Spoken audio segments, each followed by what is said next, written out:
Valeu? Fala galera, tá começando mais um Del Podcast. Eu sou o Del, esse aqui é o Del Podcast. A gente tem hoje um papo muito legal aqui com o meu amigo Mário Filho. Estou muito ansioso, feliz por estar aqui nesse momento aqui contigo.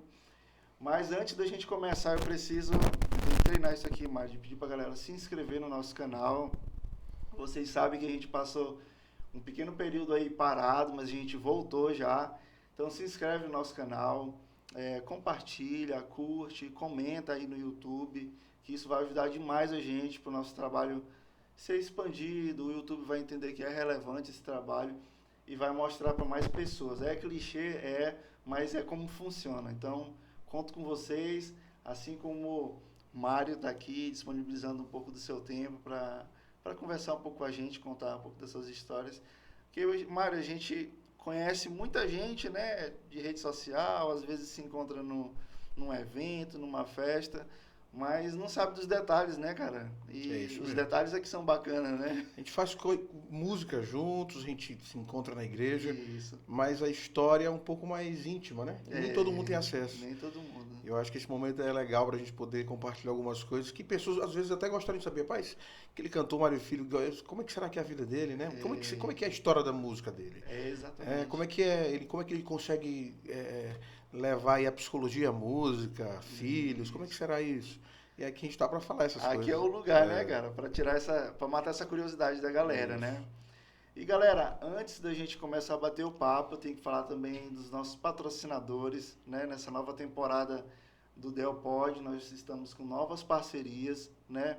E uma delas aqui, já está passando aqui na tela, Leonardo Farias Assistência Técnica, cara, ele é fera para trabalhar com aparelhos Apple, iPhone, Mac, tudo que tu tiver.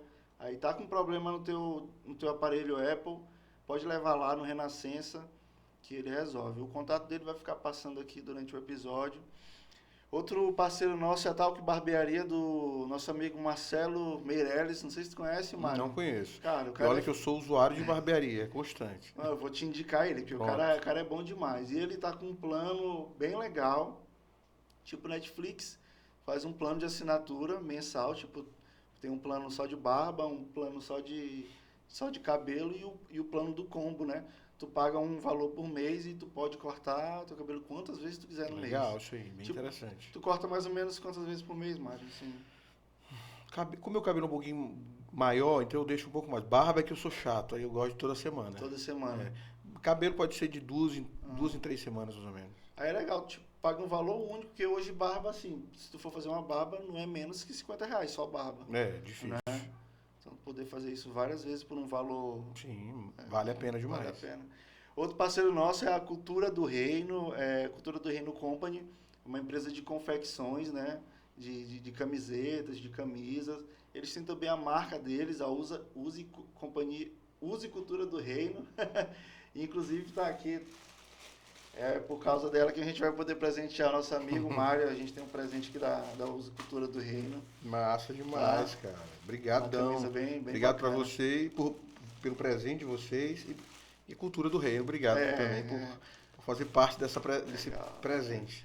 Legal, é uma empresa, é moda cristã, né? Moda cristã, mas eles atendem, eles têm a fábrica deles, a confecção, onde eles atendem todos os segmentos, né? Escolas, eventos corporativos, igreja, qualquer coisa. Se você estiver organizando um evento, estiver precisando fazer um material, entre em contato com a Cultura do Reino Company, que eles vão atender vocês. Berg Sprint é uma empresa de confecções de brindes, é uma empresa já consolidada aqui em São Luís.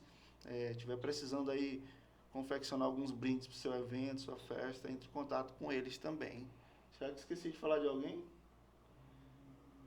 Acho que foi isso. Se eu tiver esquecido, eu lembro no meio do episódio. Então, galera, dito isso, pedi para vocês se inscreverem. Falei dos nossos apoiadores. Mário, agora é com a gente aqui, meu amigo. Vamos nessa. De início, obrigado pela tua disponibilidade, né? Pelo teu esforço mesmo que a gente viu de estar aqui com a gente, para a gente bater esse papo. E minha expectativa é que a gente consiga extrair o melhor. Amém. Né? A gente bater um papo. Amém. Que seja literalmente um bom bate-papo, né? Exatamente. Que histórias possam fazer parte da vida das pessoas também, né? Que possam influenciar de alguma forma positiva, né? E às vezes até contando histórias negativas a gente influencia de alguma forma. A não vivenciar, a não seguir determinados caminhos. Exatamente. Então é isso, Mário. Eu tava dando uma olhada, né? E me corrige se eu estiver errado. Mas tu é psicólogo, Certo. né?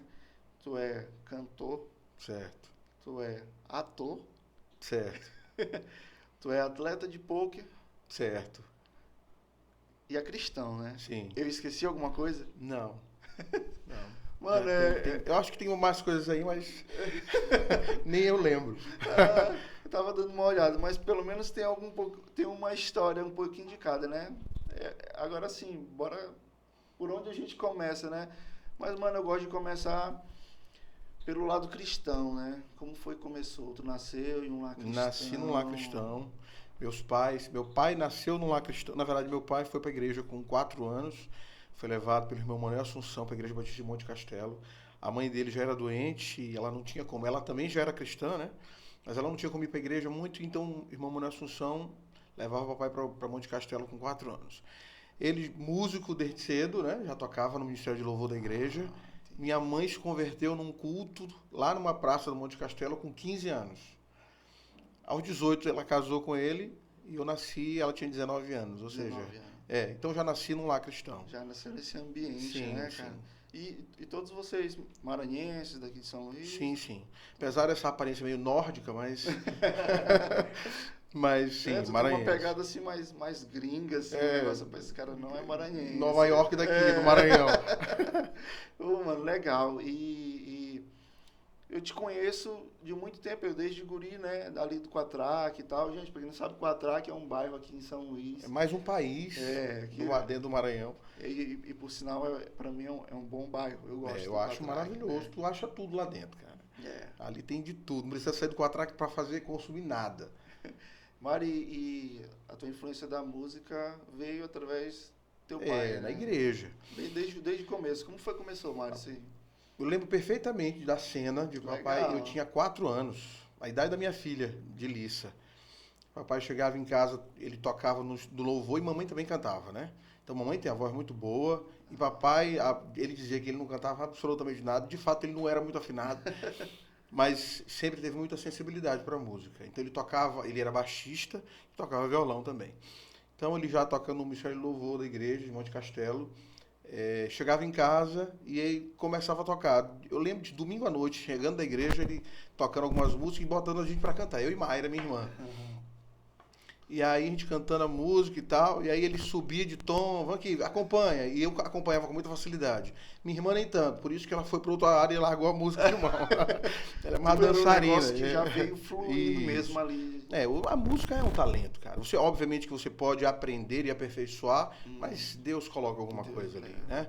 Que te disponibiliza a facilidade de aprendizado daquilo ali. Então, isso com 4 anos. E aquilo ali a gente foi aprimorando. Ele botava, canta essa música. Mário, eu tenho essa lembrança bem... Tem, muito clara, muito clara. Que massa, velho. Porque começou dali, né? Ou seja, muito rapidamente eu cantei a primeira vez na igreja. Foi com 6 anos. 6 anos eu cantei a primeira vez no púlpito da igreja. Solo, tudo mesmo. Eu e papai. Papai tocando ali. Eu lembro da música, eu até cantei pra minha filha esses dias, que é: não construa sua casa na areia. Não construa na beira do mar, mesmo que pareça firme, é impossível que ela fique. A tempestade a vai derrubar. Poxa, a rocha é o lugar de construir, o alicerce forte que não vai cair. As tempestades vão e vêm, pois a paz de Cristo tu tens. E aí, a gente ensaiou, e vamos cantar, beleza. E aí, na hora, eu fiquei morrendo de vergonha, me escondi atrás do púlpito, o papai ficou muito chateado comigo. Mas, a partir dali, dos meus 6 anos, a primeira vez que eu cantei, eu não parei mais de cantar na igreja, né? E tiveram outras apresentações, mas esse dia foi marcante, né? Foi marcante. Ficou na memória. E aí, com 13 anos, eu gravei o primeiro disco. Foi mesmo, mano. Foi o Pinter. Sempre com incentivo ali do teu pai. Isso, não, ali não teve. Mesmo que eu quisesse fazer outra coisa, ele sempre me te concentra no teu trabalho, tu é músico. Eu sempre gostei de jogar bola, né? Pra quem não sabe, meu apelido é Mário Messi, porque eu jogo muita bola. Jogo muito bem, mas papai disse assim, joga bem, mas vai cantar que tu faz melhor. Mas na minha pesquisa eu não achei nada relacionado ao futebol. Faltou isso. Tô a pesquisar meus stories lá de bola. Craque de bola. Eu jogo bola toda semana. Beleza, e sou o primeiro a ser escolhido, não tem problema. Não tem esse negócio de sobrar ali na pelada. Nunca. Legal, mano. Sim, aí com 13 anos, o primeiro disco, papai, toda a influência de papai, ele captou todo o recurso, patrocinadores, investiu dinheiro próprio sempre, né? A gente tinha 13 anos, 98 isso. Sim. E aí gravamos no VCR Studio, que ainda existe até hoje. Ali na... VCR Studio, nem eu conheço. Antigamente era o Estúdio 5. Ou era o contrário, ou era Estúdio 5 e agora VCR, alguma coisa assim. Fica ali na Holandeses. Ah, sim, beleza. E gravei lá esse primeiro CD, chamado Pinte a Sua Vida com Jesus, que foi o CD que eu tive mais relevância na minha vida. Foi mesmo? Foi o primeiro. O primeiro CD foi porque só tinha música boa. Qual era o estilo? Era uma balada pop, né? Eu vou cantar trechinhos de algumas músicas que algumas pessoas vão lembrar. Quem é cringe gospel aí vai lembrar. Então, eram músicas de Saul Gutman, que é um excelente cantor e compositor maranhense da música cristã, Simeão, e tinha uma música que era do Naum Esteves. E essa foi a que marcou, porque todo mundo cantou em todas as igrejas, que é Hey, my brother, que bom te ver aqui, my brother. Então essa música fez parte do Ministério de Louvor de muitas igrejas. Então tem gente que não sabe quem é Mário Filho, mas isso é bom. Eu que gravei My Brother. Lembra na tua... E lembra disso. Não, lembro que cantavam na igreja e que essa música era de um artista maranhense. E que era eu, com 13 anos. Então, se essa música ela ficou conhecida na tua voz? Na minha voz, ninguém mais gravou essa música. Massa, velho. Não sabia disso, velho. Ninguém mais gravou essa música. Mari, isso teu primeiro disco. Primeiro disco. Dá pra entender porque que ele foi o boom, né? Isso, porque teve essa música. Apesar de... ao longo da vida inteira, em qualquer igreja que eu chegava, canta My Brother. Eu odiava. Tem uma hora que cansou, né, Mário? Eu odiava porque ela era que mostrava menos voz, né? Era música mais de... Ela era simples, né? Tipo quadradona, né? Principalmente adolescente querendo mostrar serviço, né? Tinha esse sentimento. Mas, por exemplo, músicas como... Quem é esse que até o vento e o mar lhe obedecem? Quem é? Refrão. Eu sei que você sabe, assim como eu, estou falando de alguém sem igual. Essa música é linda demais. Mas essas músicas estão nas plataformas? Não, ela vai entrar, porque eu vou fazer novas versões agora e vou colocar tudo. Legal. Aí vou colocar a nova versão e a antiga enfim, em todas as plataformas. Nas plataformas de áudio, né? É legal, porque a galera das antigas acho que tem saudade né? Tem gente que tem... Outro dia eu postei uma música dessa e o pessoal mandou no direct. Cara, eu me converti na época que essa música foi lançada. Isso é muito bom, cara. Isso é maravilhoso. Massa. Ganhei de presente quando eu era adolescente. Mari, assim tu foi construindo assim, a tua história musical aqui em São Luís, no Maranhão, né, cara? Cheguei a viajar para outros estados também. Fui até cantar em Curitiba nessa época. Um pouco depois, mas já tinha uma carreira estruturada aqui. Eu era considerado um cantor cristão maranhense. Eu fazia na época, eu era o mais novo a ter gravado música cristã aqui na época. Aí fazia uma diferença era eu e, se eu não me engano, era acho, J Neto, não lembro direito. Enfim, o mais velho e o mais novo. Então, eu toco, principalmente na Rádio Esperança, né? A Rádio Esperança, que existe até hoje. Sim. Então, nessa época, tinha amigo meu que disse assim, rapaz, antes de te conhecer, eu não te suportava mais, porque a Esperança só tocava tua música. Eu liguei uma vez para porque só tem esse Mário Filho pra tocar aí. Mas era o que tinha de bom, né, cara? A galera tava gostando. Eu analisando hoje, a crítica era muito grande a voz na época, mas era uma voz de criança para adolescência, né? Tava entrando na adolescência na época, então minha voz ainda era muito nasalada. tinha muita coisa para evoluir, para amadurecer na voz. Então a diferença do CD com 13 anos entre do 13 anos para 16 é gigantesca. 16 anos eu gravei o segundo disco, que foi o Moisésinho, que produziu, né? O primeiro foi o Leônidas, Léo, que é baixista, e o segundo foi o Moisésinho, que fez um trabalho... O Moisésinho, tá falando Moisés Ferreira. Isso, Moisés Ferreira. Tá em São Paulo agora, né? Tá gravando um trabalho maravilhoso lá. Cara, um negócio mesmo Muito gigante, né, cara? Ele é gigante, compositor gigante, músico gigante, cantor gigante. Mário, deixa eu te perguntar, o que acontece? Porque, assim, eu concordo 100% contigo que, assim como tu, o Moisés também é um compositor, é um músico gigante e, assim, ele carrega algo diferente. Mas, assim, cara, por que aqui trava, né? Eu tô vendo, parece que ele tomou a atitude de ir pro centro, assim. Cara, eu vou te responder com uma coisa que meu pai sempre disse pra mim. Ele iniciou aquele projeto ali, na minha adolescência. Ele disse, profeta não faz... na sua terra não faz milagre, né? Ou seja, o profeta nunca é bem visto. A Bíblia diz isso, né? Tem a ver com a cultura, né? Essa coisa, a cultura não só maranhense, mas os grandes centros é que distribuem para cá. Então as pessoas adoram consumir. Não precisa ser bom, só precisa vir de fora. Eu sinto um pouco isso aqui no podcast, sabia? Né? Desde quando eu comecei aqui, eu vejo assim que até mesmo com amigos eu tenho um pouco de dificuldade de sentir um pouco mais esse apoio. Isso. E às vezes eu vejo um direct, ou até mesmo ali no YouTube, mensagem de uma galera que eu fico... Que não são teus amigos, cara, não são próximos, quem né? é esse pessoal aqui? Isso. Então, assim, eu tenho que ser de fora para outras pessoas, né? Exatamente. É uma loucura. É porque quem não conhece, quem não tem intimidade, e aí eu vou uma análise mais psicológica da coisa. Quem não tem intimidade, ele vai olhar o trabalho que está sendo feito. É a qualidade daquilo ali. Existe qualidade. Se tiver que criticar, eu acho que poderia melhorar e tal, mas tem muita qualidade, falou bonito, a entrevista foi bem feita e tal. Quem é íntimo tem um quê de zoação, tem um quê de não valorização. Esse aqui que tava brincando, jogando bola e comendo catarro outro dia, agora tá querendo sair de apresentador de podcast. Tem muito, e um sentimentozinho ali de inveja rola sempre. Então é uma coisa até da gente mesmo ter consciência disso e trabalhar isso na gente, né? Porque senão a gente fica doido, né? Isso. Obviamente, tu vai encontrar em amigos mais próximos outro tipo de coisa. Apesar de conhecer teus defeitos e tal, vai olhar pra ti, poxa, cara, que maravilha, continua, que Deus te abençoe. E tu vai longe ainda. Legal. Mas sim, então foi assim que foi construindo essa tua carreira musical aqui em São Luís, né? Aí o teu segundo disco com Moisés. Isso. Com Moisés. O trabalho não teve embora uma produção tenha sido muito melhor em termos de qualidade, de arranjo e tal, não teve a mesma relevância que o primeiro. Foi o primeiro que fez eu, de alguma forma, aparecer e ficar. O segundo já foi em que ano? 2000 e? Já foi em 2001. 2001, entendi. Cara, nessa época a divulgação rolava muito massa no rádio mesmo. Era rádio que era a divulgação. E aí eu cantava nas igrejas de São Luís e Maranhão inteiro.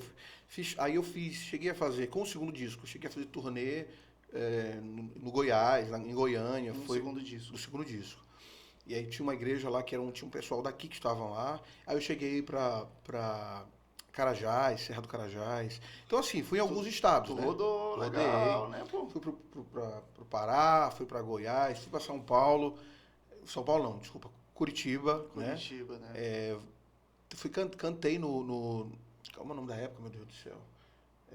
Ainda tem um evento cristão para jovens.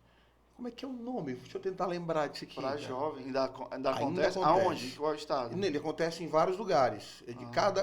Se eu não me engano, acontece São de igrejas de 2 em 2 anos. Acontece em um estado, né? Ou de 3 em 3 anos, enfim.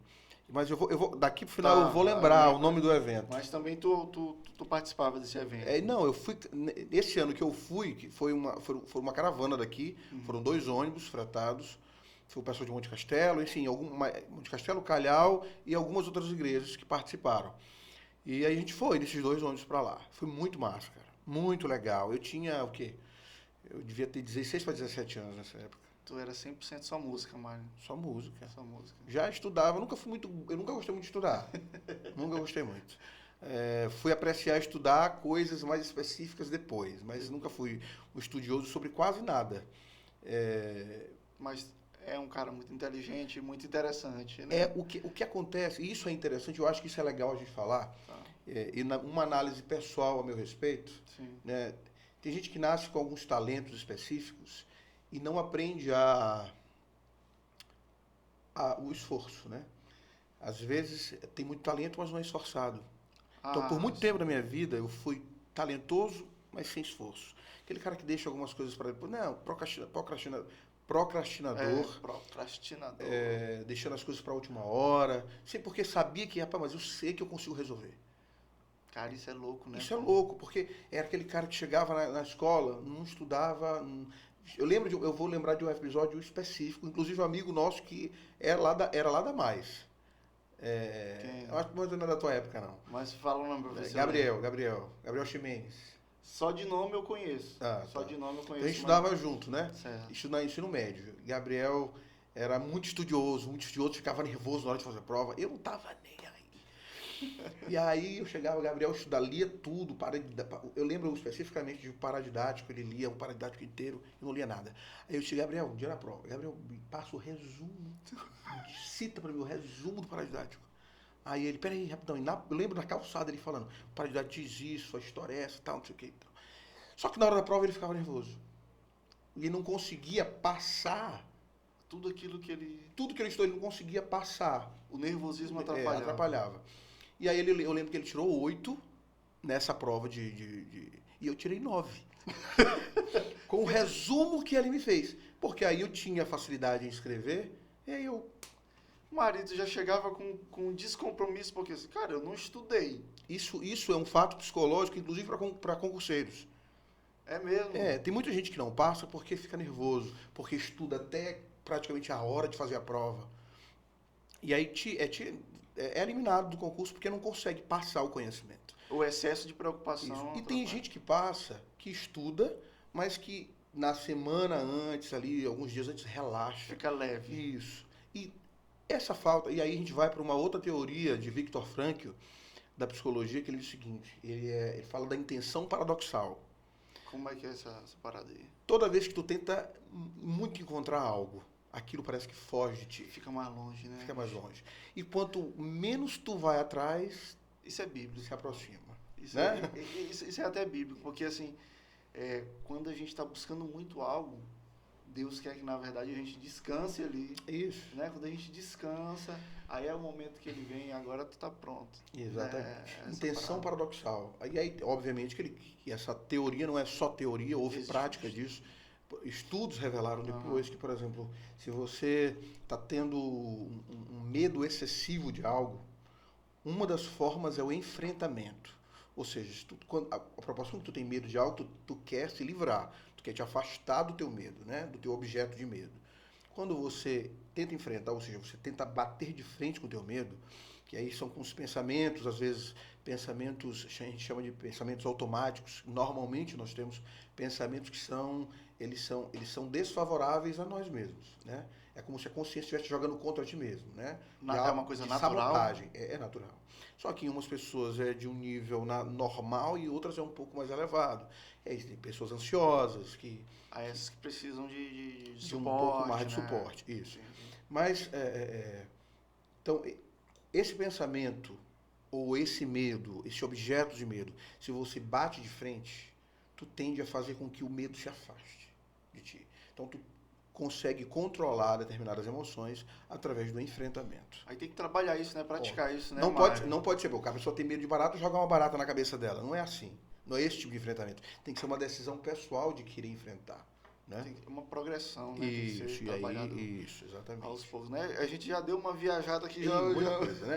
Então, deixa eu voltar para onde eu estava falando. A questão da aprendizagem. Então, apesar de não ser meio descompromissado com algumas coisas, música, nunca fui muito fã de ensaio. Nunca fui muito fã. Eu quero te perguntar, tu estudou música, alguma coisa? Estudei. Estudou? Estudei canto, mas na hora que quando eu estudei canto, o pessoal queria me ensinar canto lírico, né? É um processo e Sim. faz parte do aprendizado, né? Mas tu é doido, rapaz. O cara se encanta assim, ô, não vou fazer isso de jeito nenhum. Mas Sem eu paciência. aprendi sem paciência. Mas eu aprendi ali algumas técnicas de imposição, de respiração, impostação, enfim, de como colocar a boca, então, como é que o ar tem que passar. Enfim, houve aprendizado ali. Mas aí eu fui estudando mais na prática, né? Eu fui pegando cantores que eram referência para mim, por exemplo, Álvaro Tito foi minha primeira referência. Papai não tinha nenhuma relação com R&B, com música americana, negra. Ele não tinha. A referência dele era música cristã brasileira. Voz da Verdade. Quem na época? Tinha um outro grupo. Coinonia. Esses mistérios bem tradicionais aqui que construíram música cristã boa. Isso. Hoje em dia tem quase nenhuma. É descartável. Descartável. Né? E não é bíblica, a maioria não é bíblica.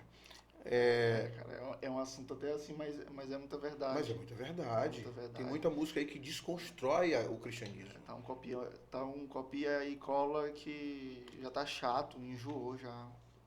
Mano, e eu era muito fã do worship, assim, fã ao ponto de ouvir o tempo todo, mas hoje, cara, eu não suporto mais. Mas tem coisa boa no worship, né? Tem coisa boa. Vamos pensar aqui. Não, mas porque a origem do worship o nome deles lá, eles são australianos. É o Hillsong. Hillsong.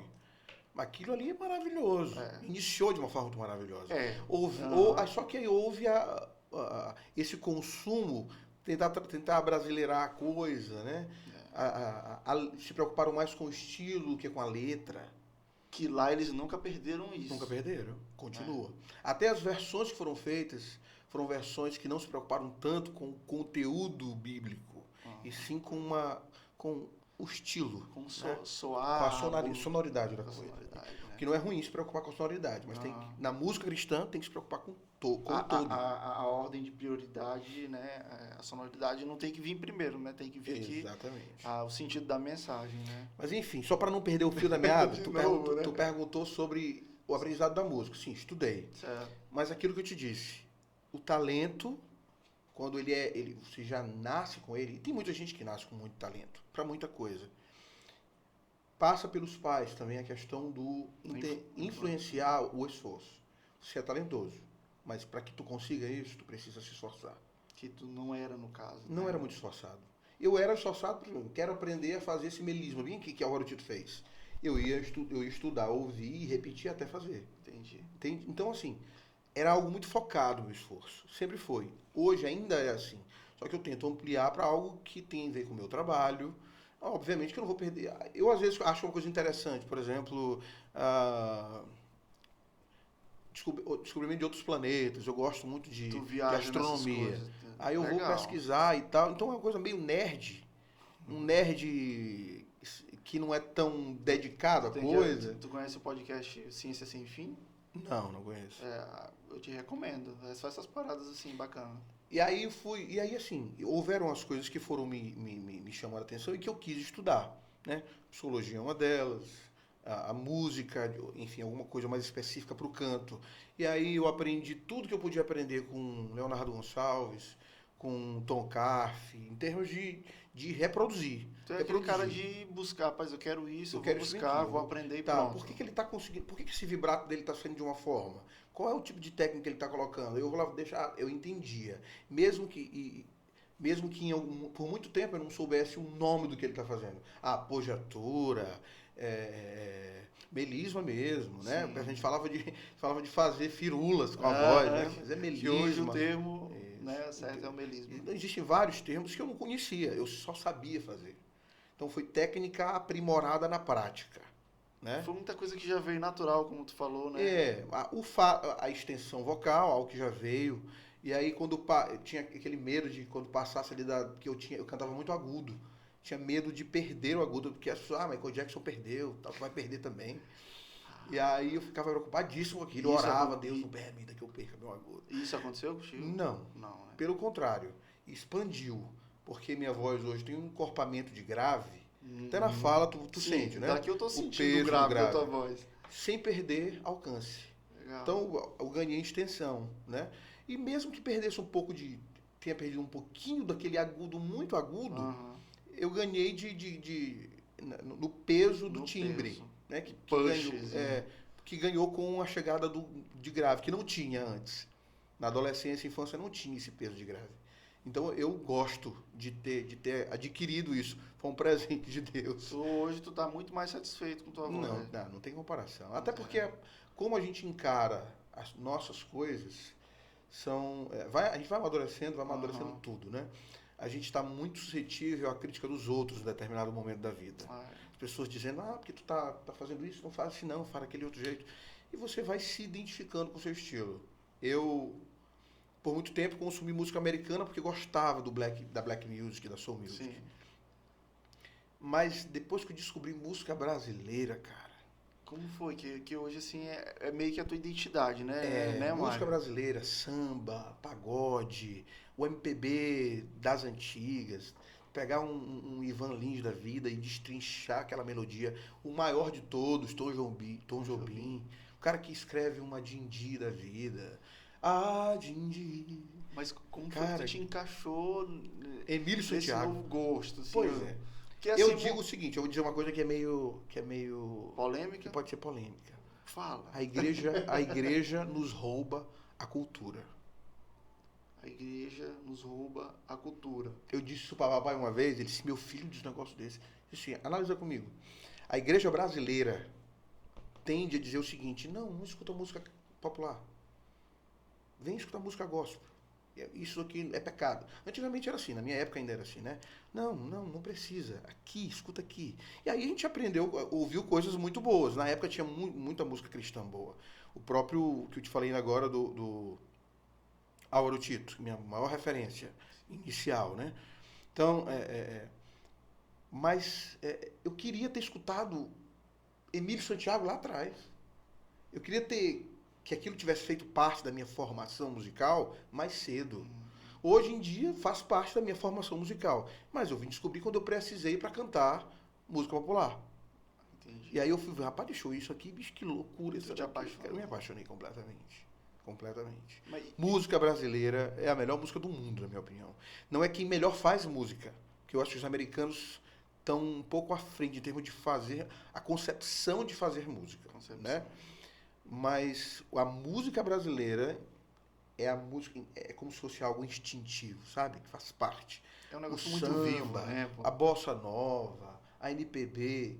Quando os americanos escutam um negócio desse, eles ficam loucos. Sim. Quando o Djavan foi para lá, para Berkeley, todo mundo ficou apaixonado por aquilo ali, porque não existe aqui. Não existia lá, né? Existia lá? Não existia. Não existia. Então ele assim, cara, é um negócio que mistura aí balada com jazz, né? O samba é como se fosse uma variação, mas não é, né? O chorinho, uma variação do jazz, também não é. Embora eles tentando identificar na sua própria música, que é natural. Mas não, é diferente demais. É brasileiro. Então essa coisa da raiz da música brasileira é uma coisa que me apetece muito, cara. Gosto muito de samba. Tem muita coisa do samba que tem uma pegada espiritual que talvez não me contemple com a minha formação cristã.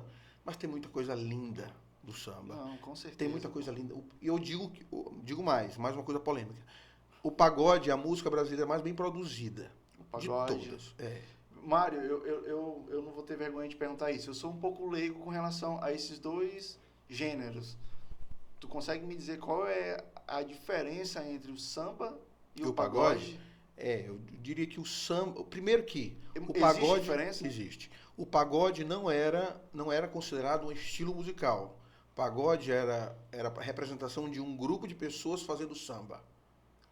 Era uma nomenclatura para dizer, era um grupo de pessoas fazendo samba. Entendi. Entendeu? Entendi. Houve uma mudança no tempo e pagode se transformou num estilo desde os anos 90 para cá. Se transformou em um gênero. Se transformou num gênero oriundo do samba. Entendi. Que é o quê? O samba tem uma coisa mais raiz, de batucada, né?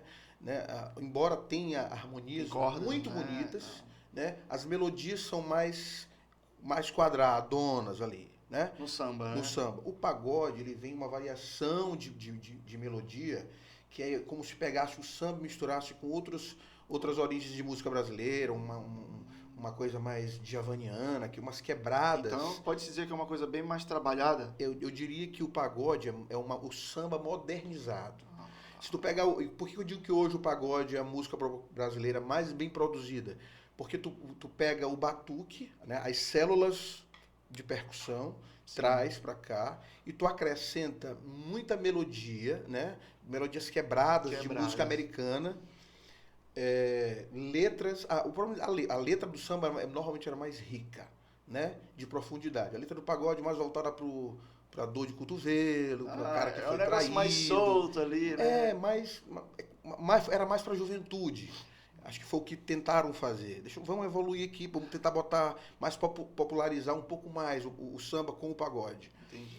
E aí, hoje em dia, tem guitarras, tem cordas, tem metais. Começaram a colocar guitarra, né? E aí colocaram um negócio que me apeteceu ainda mais. Os cantores de pagode da atualidade são cantores que cantam black music.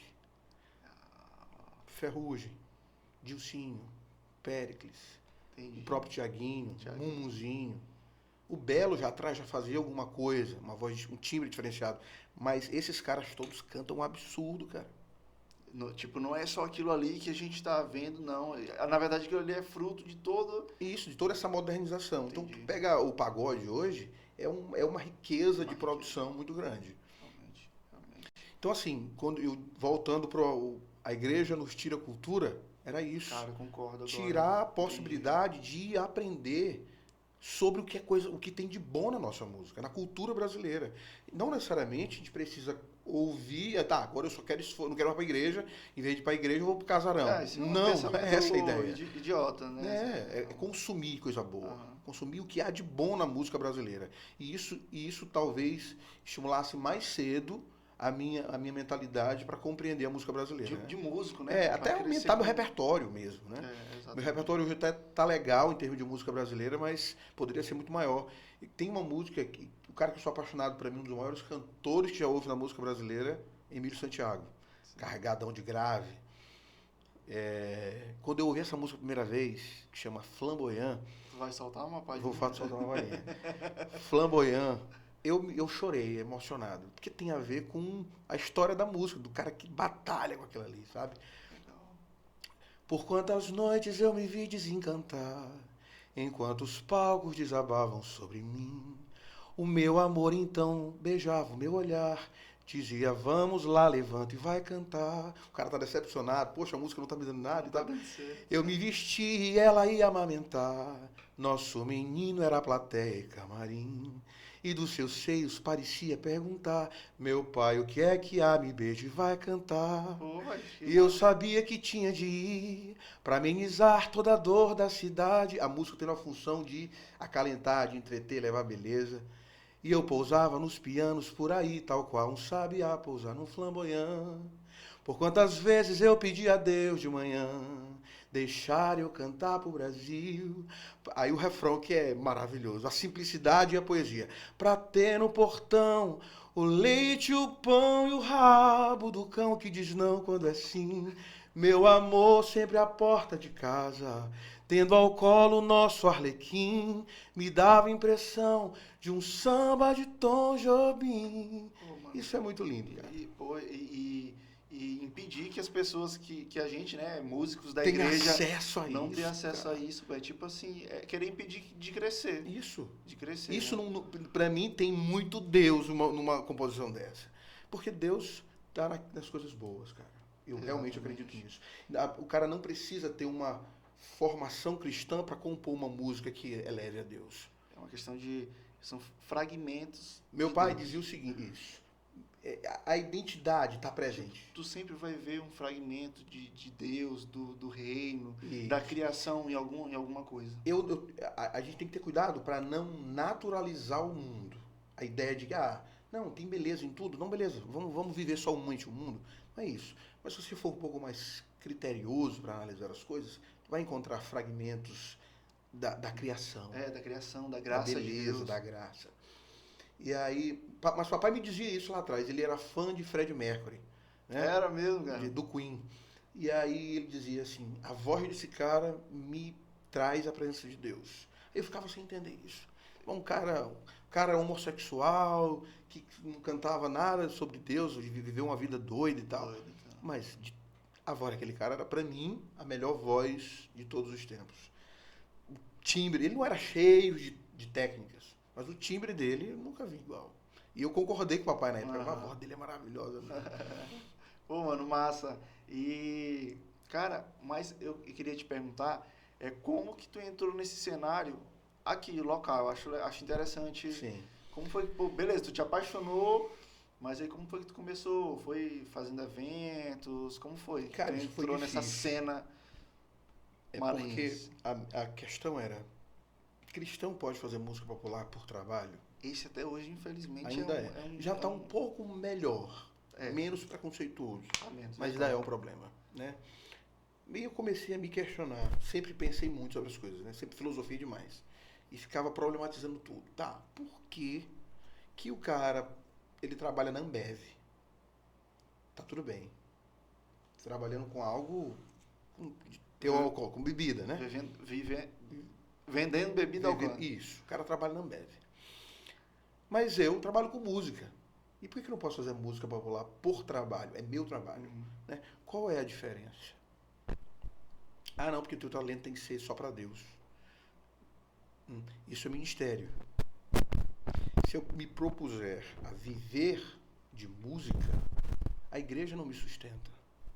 A igreja não vai conseguir, até porque a maioria, mais uma questão polêmica, as igrejas não remuneram seus músicos e cobram deles não fazer música profissionalmente. Cara, rapaz, eu tento fugir disso, mas já que tu tá falando aqui, eu vou fazer uma comparação.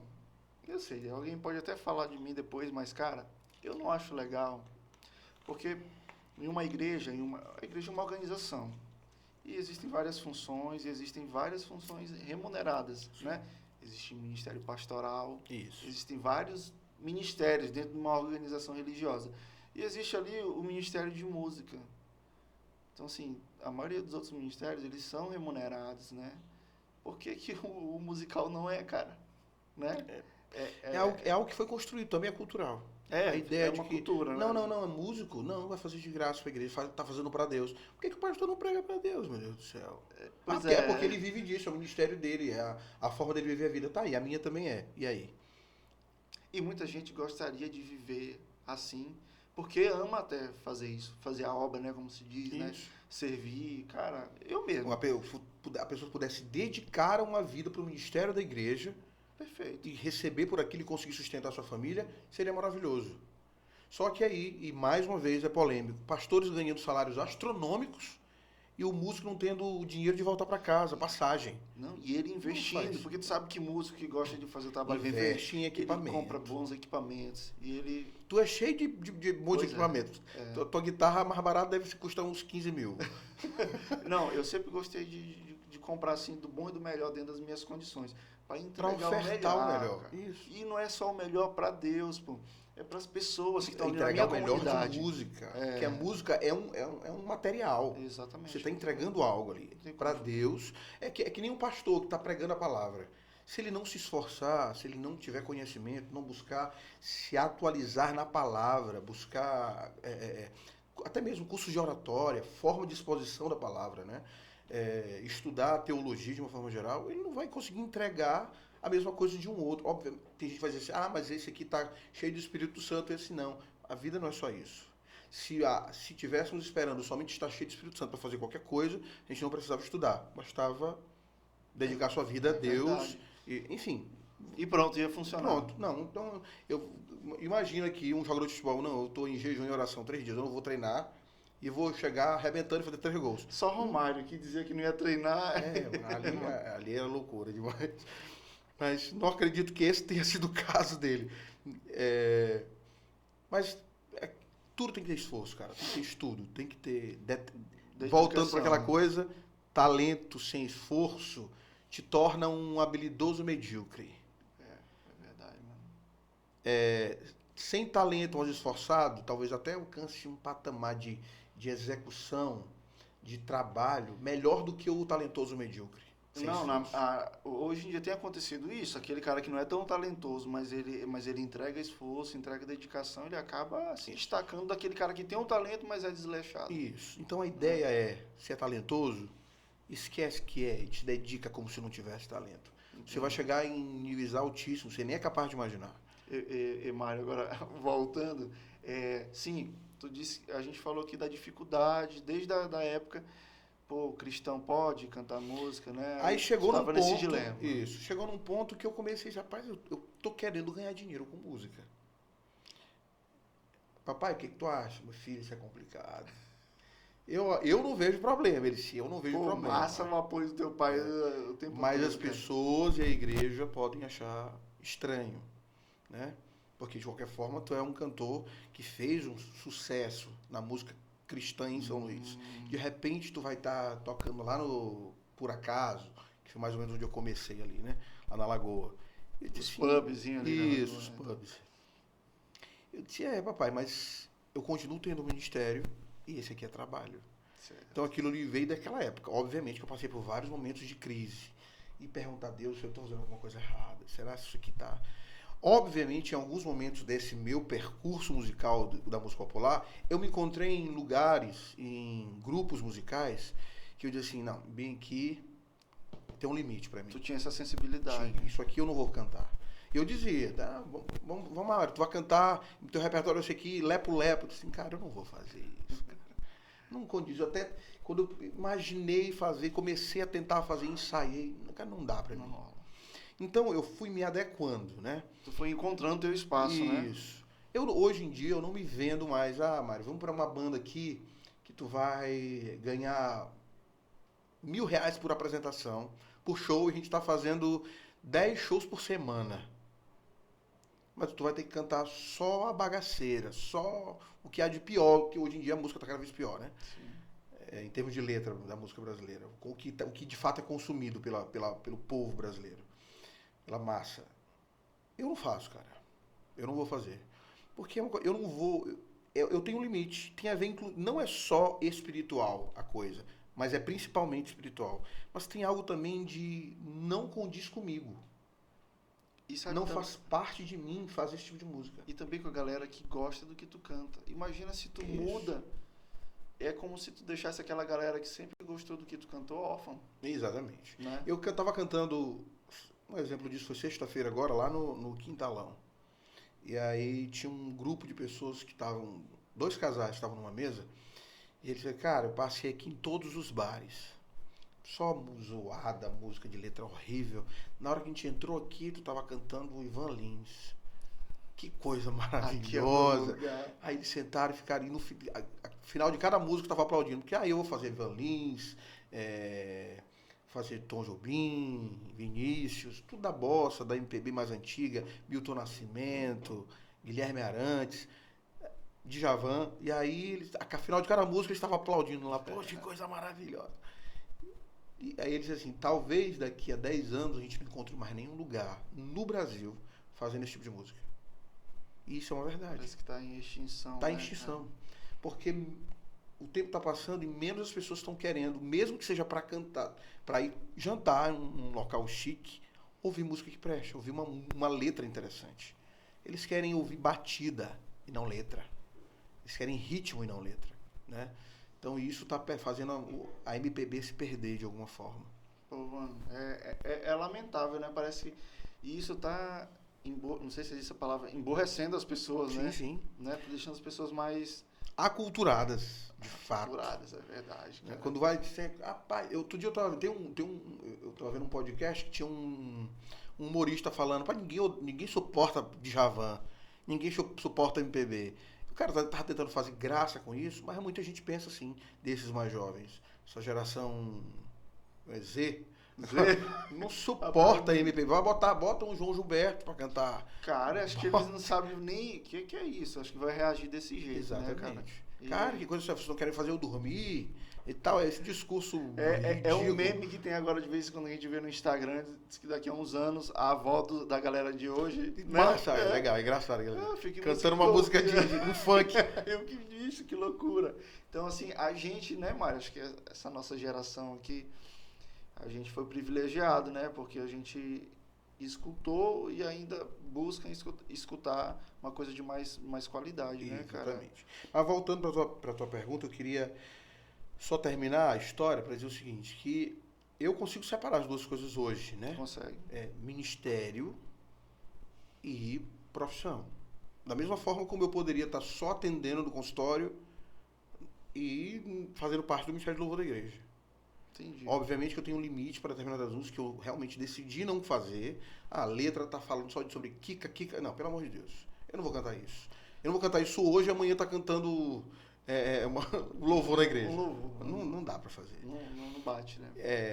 Seria incongruência de vida mesmo. Exatamente. São duas coisas que para mim não batem. Diferentemente, por exemplo, de eu estar com um grupo de amigos meus, como acontece na Alemanha ainda. Né? É cultura, tudo é cultura. De estar com amigos meus, vamos tomar um chopp juntos e comer uma carne e falar sobre teologia. A gente tem um grupo de amigos que faz isso. Sim, né? sim. Não é pecado, cara. Só que a nossa cultura diz o seguinte, não, mas isso não é certo. Cara, e é louco, assim, porque a gente vai ver o teu testemunho, olha o Mário, e, cara, não tem o que falar, não tem o que ficar apontando, entendeu? Tipo, tu é um bom testemunho. Mas as pessoas, é o que tu falou, né? Cultura. E é um pouco difícil lutar contra a cultura, né, cara? Assim, não, falando especificamente sobre mim, não, em muitos momentos eu não fui um bom testemunho. Não, mas eu também não fui. Mas, assim, é onde a gente está hoje. Sim. Né? Mas quando eu tô dizendo isso é porque, assim, a gente vai continuar errando, cara. E a vida cristã não tem a ver com acertar o tempo todo. Isso não é um cristão. Isso é um robô. É verdade. A graça, o sacrifício de Cristo lá na cruz, foi para pagar o preço do nosso pecado. Então, assim, e não é esse pecado que me aproxima ou afasta da salvação. Tem a ver com relacionamento com Deus. Quando a gente busca a santidade, não é pela preocupação. E aí, se alguém está fazendo isso, está fazendo errado. Porque a Bíblia ensina sobre isso. O sacrifício de Cristo foi o suficiente. Não há nada que eu e você possamos fazer para... eu estou conseguindo um pouquinho mais da minha salvação. Eu estou galgando a minha salvação. Bem que eu não creio nisso. A teologia foi mais um assunto que eu gostei de estudar e eu busquei conhecimento. Então, algo que eu me encontro um pouco e gosto de falar a respeito, gosto de discutir com os meus amigos. E essa coisa de... Eu sou esse reconhecimento, na verdade. Precisamos reconhecer que somos miseráveis. Precisamos conhecer que somos desgraçados até um determinado ponto. E eu acho que é isso que ajuda a gente a melhorar. Mas o problema é que, inclusive, tanto na música como nas igrejas, estão se trabalhando com o que há de moderno, né? Ou seja, até o culto está se transformando num local... O que mais tem hoje em dia são pastores coach. Cara. Pastores coach que estão trabalhando com o teu motivacional. Você vai conseguir ultrapassar os seus problemas voando com asas como águia. E você é o cara, você vai conseguir porque você é o cara. Você não é o cara coisíssima nenhuma. Você é um miserável e sem Deus vai continuar sendo miserável. Somente através de Deus você vai conseguir alguma coisa digna. E aqui a gente não está falando sobre um trabalho digno, porque tem gente que faz um trabalho muito bem feito e que não é cristão. Tem gente que entrega resultados maravilhosos não sendo cristão. Não é disso que nós estamos falando. A gente está falando sobre relacionamento com o divino, com o espiritual. A gente está falando sobre a nossa relação, a capacidade de um homem heterossexual ser fiel à sua esposa. É ínfima. E eu estou falando agora com resultados de números mesmo, dados. Sem Deus é quase impossível. Com Deus é difícil. É difícil, cara. Porque tem a ver, porque Deus não tira a nossa carnalidade. Ele nos diz para alimenta mais o espírito do que a carne. Mas a gente continua sendo carnal aqui. É inevitável. É inevitável. A gente continua tendo necessidades físicas, fisiológicas, mentais. E que naturalmente o nosso corpo, ele caminha para pecar. Isso, sempre. Por isso que a gente precisa... Porque a gente quer prazer imediato. A carne quer prazer imediato. A gente está com fome, a gente quer comer. Aí o cara está com fome, né? Eu estou lembrando, eu estou em jejum intermitente. Que loucura. Isso não é normal, né? Na perspectiva instintiva do corpo humano. Sim, né? Sim.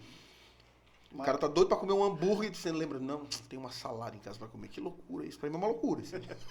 Naturalmente isso não funciona, né, funciona. cara? Mas a gente aprende a fazer o que é certo, né? A gente pode se mortificar à vontade em prol do que é mais responsável. A vida cristã, e aí tem a ver com relacionamento com Deus. Você escolhe através do amor. Cara, isso é muito doido. Tem gente que continua achando que, não, é através disso eu vou galgar salvação. Mas tu não vai galgar nada. O teu esforço não vai te levar a nada. Ele em si... Porque você é muito falho. Toda a tua tentativa de acertar, com o intuito de agradar a Deus e te colocar numa posição de destaque, só vai te destruir, porque isso aí é arrogância. Não é isso que Deus quer de nós, né, pô? Não é status, né? Não é posição na igreja, não é o quanto eu falo mais arrogantemente sobre a vida cristã. Quanto mais alto eu chego, né? Posição, é mais fácil status, cair. né? Mais fácil cair. Quanto mais no chão a gente tá, mais humilde, né? Mais simples. Eu tava vendo um pastor falar sobre isso. Hoje em dia não se prega mais sobre se humilhar diante de Deus, de fato, e entender o quão miserável você é sem Ele. As igrejas perderam essa característica. Não todas, mas a maioria. Boa parte. Eu não sei por que gosto de falar isso, Mário, mas parece que essa modernização, toda essa questão de tecnologia, parece que atrapalhou um pouco, cara. Porque hoje, cara, existe uma preocupação gigante com a parte estética, com o visual, com a boa apresentação, e parece que a essência ali do evangelho, da palavra de Deus, parece que eu tenho a impressão que ela fica um pouco ali... Não, se tornando... Tá, eu vou pregar, mas eu tenho que primeiro resolver aqui. Isso.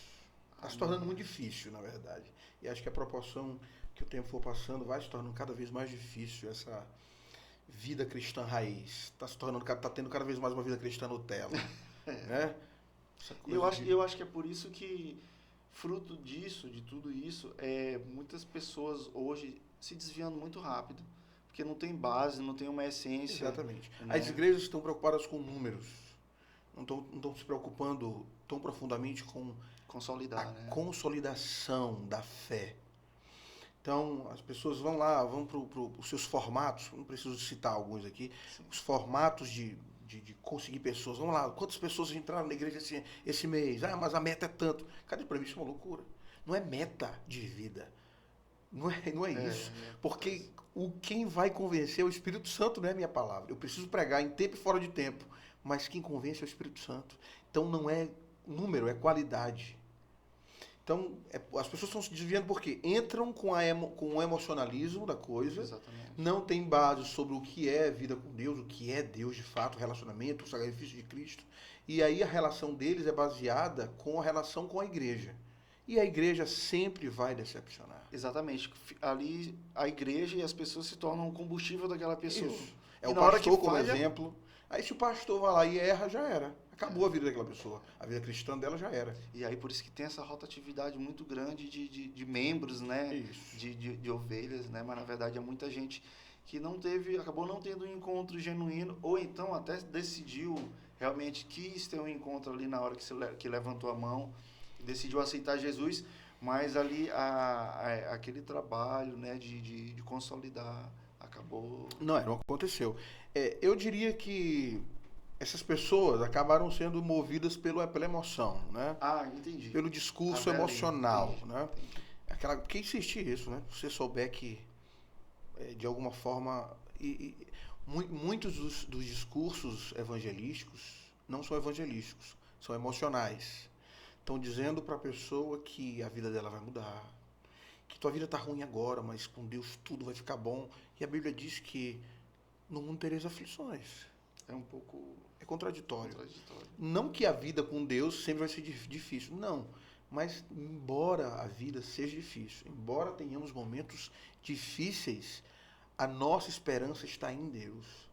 E aí é essa verdade que precisa ser propagada. Então, o evangelismo deixou de ser Jesus Cristo morreu por amor a você. A esperança é Cristo, o caminho é Cristo, e não todo um mundo de coisas que você pode conquistar aqui nessa terra. Porque a nossa esperança não é para essa terra. as nossas promessas não são para essa terra. É bom lembrar, né? Então, a eternidade é em outro lugar, que não é aqui. Não tem nada a ver com isso aqui. Não significa que você não possa ter dinheiro, que você não possa ter um carro legal, que você não possa... Estude, trabalhe, dedique o máximo de si para você conseguir suas coisas. A gente precisa trabalhar, né? Não dependa só, não, Deus está me abençoando e agora eu vou comprar um carro novo. Tudo é permissão de Deus, não é bênção de Deus. Mas se você não estudar, não se esforçar, não batalhar de fato, não trabalhar, der o seu melhor, não adianta, cara. Não adianta, né? Resultado tem a ver com aquilo que você planta. O que você plantar, você vai colher. Mário, acho que a gente já está entrando para uma área aqui que é teu lado profissional, né? Não sei se a gente está deixando alguma coisa da música para trás. Provavelmente. Mas não tem problema, a gente pode lembrar e tal. Mas fala um pouquinho hoje da tua profissão. Tu é psicólogo, né? Cara, psicologia para mim, assim, eu sou leigo, né? Para mim é como geral, mas eu sei que existem vários segmentos, né? Várias áreas, né? Qual é a tua área, Mário? A psicologia, vocês são 5, 6, dependendo do local onde você estuda, né, a universidade, 5 ou 6 anos de curso. Entre 5 e 5 anos e meio. E dentro da psicologia você vai estudar muita coisa distinta. Digo ainda que você estuda vários cursos dentro de um, mas o resultado final disso é você estar apto para olhar o ser humano de uma forma diferente, né? O ideal era que todo mundo fizesse psicologia, cara. É mesmo, Mário? Na minha opinião, sim. Porque você enxerga o mundo de forma diferente. A visão sobre as emoções... Mas tenta imaginar aí todo mundo sendo psicólogo. Ia ser chato pra caramba. Sim, tá. Era isso que eu queria ouvir. Tem gente que quer ser psicólogo não sendo, né? Adora dar um conselho e acha que a psicologia dá conselho. E não tem nada a ver. Não tem nada a ver com isso. Eu estudei muito psicanálise, né? Estudei muito Freud, estudei muito mais ainda Jung, que foi o cara que eu mais estudei na faculdade. Mas eu me identifiquei com Viktor Frankl, o cara que eu estudei ainda há pouco. Sim, tu citou ainda há pouco. Viktor Frankl é o criador da teoria da logoterapia e análise existencial. Tu consegue resumir um pouquinho como é que... Tem a ver com o sentido da vida. Essa busca pela identificação do sentido para que a tua vida tenha um propósito, para que ela não se torne vazia e você se perca. Então, toda vez que você tem um objetivo, tem um motivo para fazer, para caminhar, para ir atrás, você vai continuar caminhando, sabe? E aí, obviamente, que essa busca de sentido tem a ver com você se conhecer melhor. Essa busca do autoconhecimento, com essa resolução dos conflitos emocionais, que nós somos desequilibrados naturalmente, né? As pessoas são desequilibradas. Quando a gente fala desequilibrado, não é uma pessoa que ele é louco. Não. O desequilíbrio emocional tem a ver com você não conseguir lidar bem com as emoções em todas as áreas. Você às vezes é um excelente filho em casa, teve uma boa relação com seus pais e tal, mas tem dificuldade com a vida social, porque teve traumas ali na escola, na relação com o outro. Mas a maioria das pessoas... Os traumas, eles são originados ali na relação familiar. A maioria das pessoas que tiveram ausência paterna tem muita dificuldade Os principais traumas é nesse período? Freud diria que é ali nesse período da formação da personalidade, né? Ali do complexo de Édipo, como é que a cultura é inserida. Como ele vai descobrindo as coisas, nesse período, sim. Mas enfim, voltando para Viktor Frankl, ele já tinha uma ideia da coisa, do sentido da vida, o sentido de continuar lutando por um objetivo.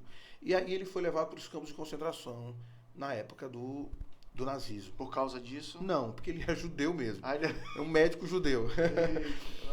Foi uma vítima de Hitler. Isso. Perdeu seus pais, perdeu sua esposa grávida. É um sobrevivente. Cara, e a teoria dele, ele fortificou a teoria dele, baseado na sua experiência nos campos de concentração. Tem um livro dele chamado Um Psicólogo no Campo de Concentração. O Sentido da Vida, um Psicólogo no Campo de Concentração. É um livro fantástico. Pô, cara. Quando eu li esse livro, eu disse, não, eu tenho que trabalhar com isso aqui.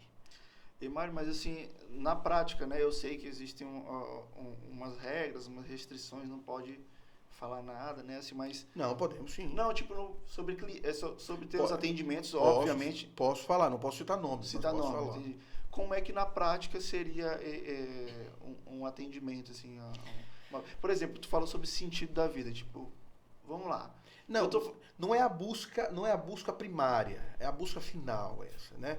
Os objetivos. Esse sentido da vida ele vai ser alcançado à proporção que alguma coisa é feita aqui, né? Ou seja, tem muita gente que está perdida.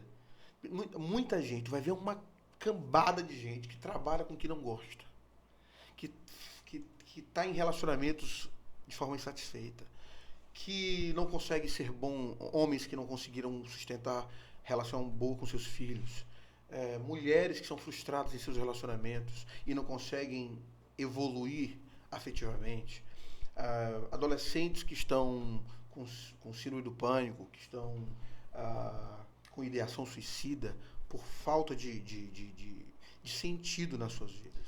Então tu vai ver tudo isso e a função da psicologia é trazer o equilíbrio.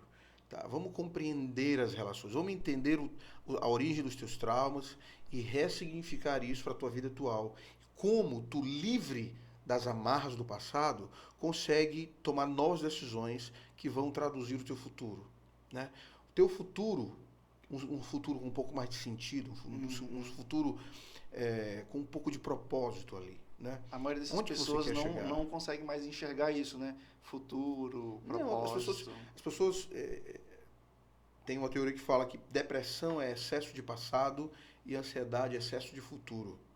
Ou você está muito ligado em tudo que você sofreu, ou está muito preocupado com aquilo que ainda está por vir.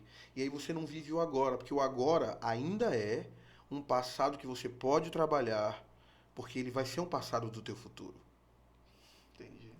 O agora é a oportunidade que tu tem de mudar o teu passado. É a melhor oportunidade, É a melhor oportunidade. Porque você não tem como voltar lá, no teu atual passado, né? Sim. Você não tem como ir lá na tua infância e dizer, pô, eu queria ter dito isso pro meu pai.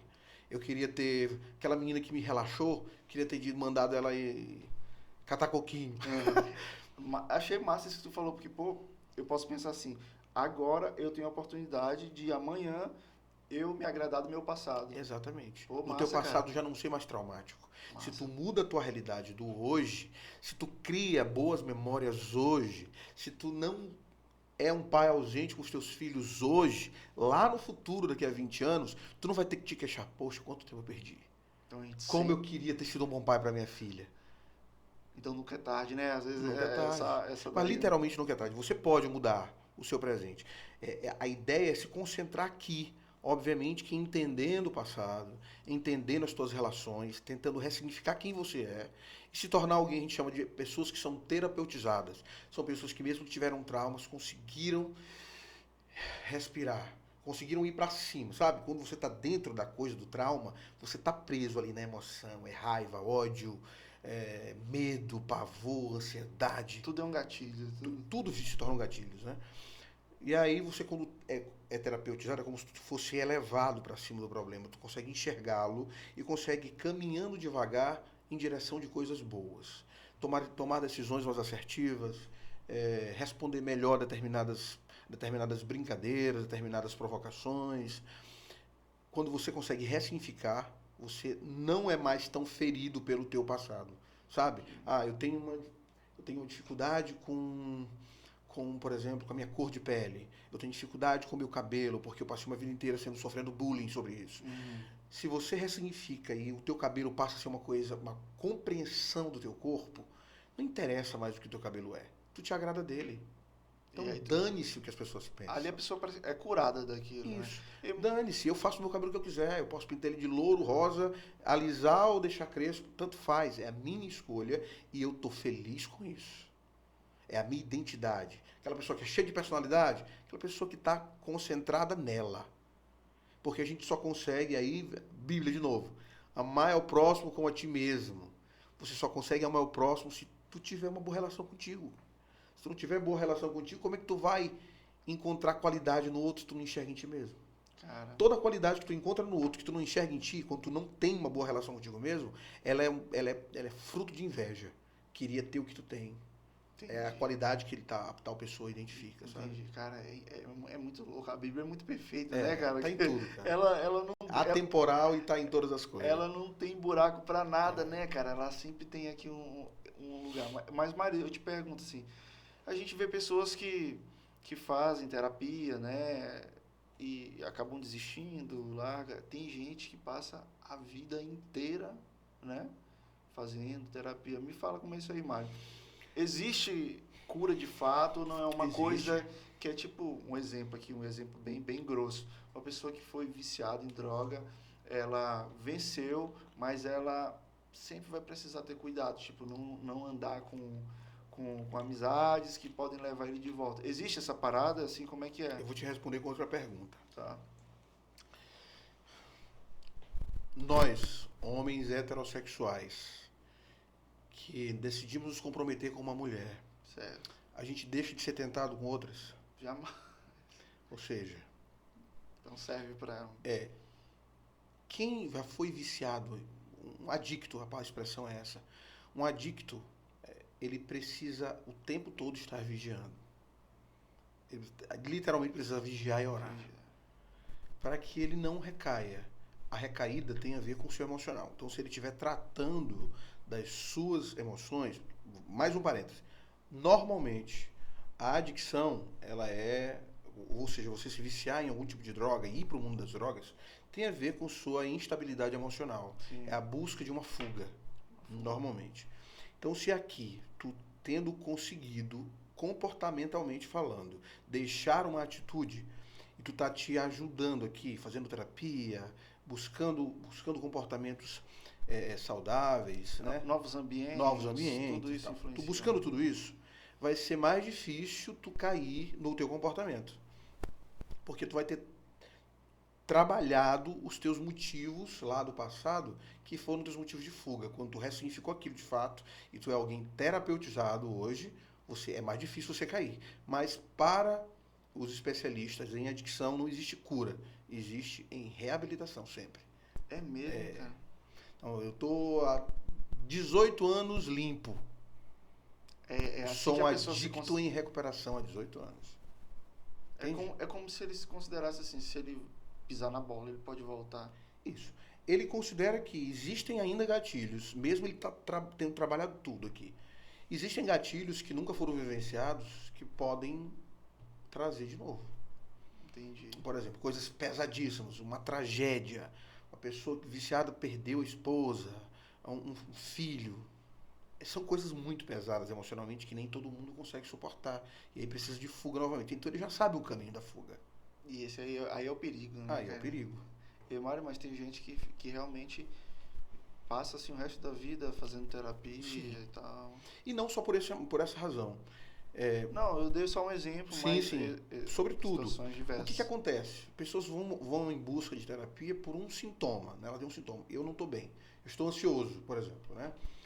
Ou o início de depressão, está muito entristecido e tal, está com medo disso se transformar numa coisa mais pesada, e aí inicia um tratamento por aquele motivo. No processo terapêutico, ele vai identificar milhares de outras coisas que poderiam ser trabalhadas e que trariam leveza para a vida. Por isso ele passa muito mais tempo. Ele resolve o problema dele lá no início. Entendi. Né? Entendi. Mas ele vai trabalhar quais as razões dele ter chegado a essa erupção de emoções, ansiedade ou depressão.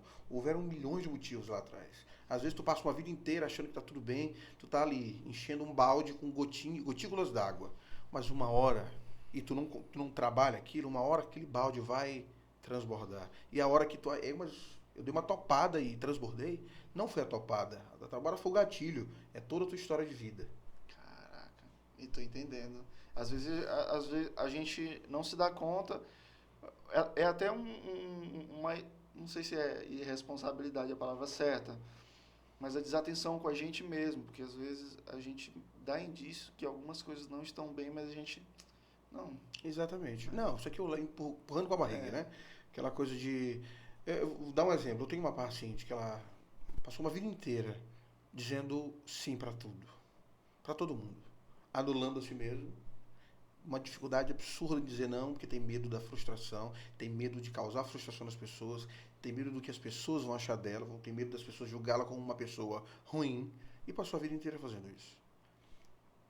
De repente ela começou a se sentir, ter crise de ansiedade, chorar do nada, não aguentar ficar em determinados lugares, e taquicardia, e sudorese, suor excessivo, vai para o hospital achando que ela tem um ataque cardíaco, mas não, é só ansiedade.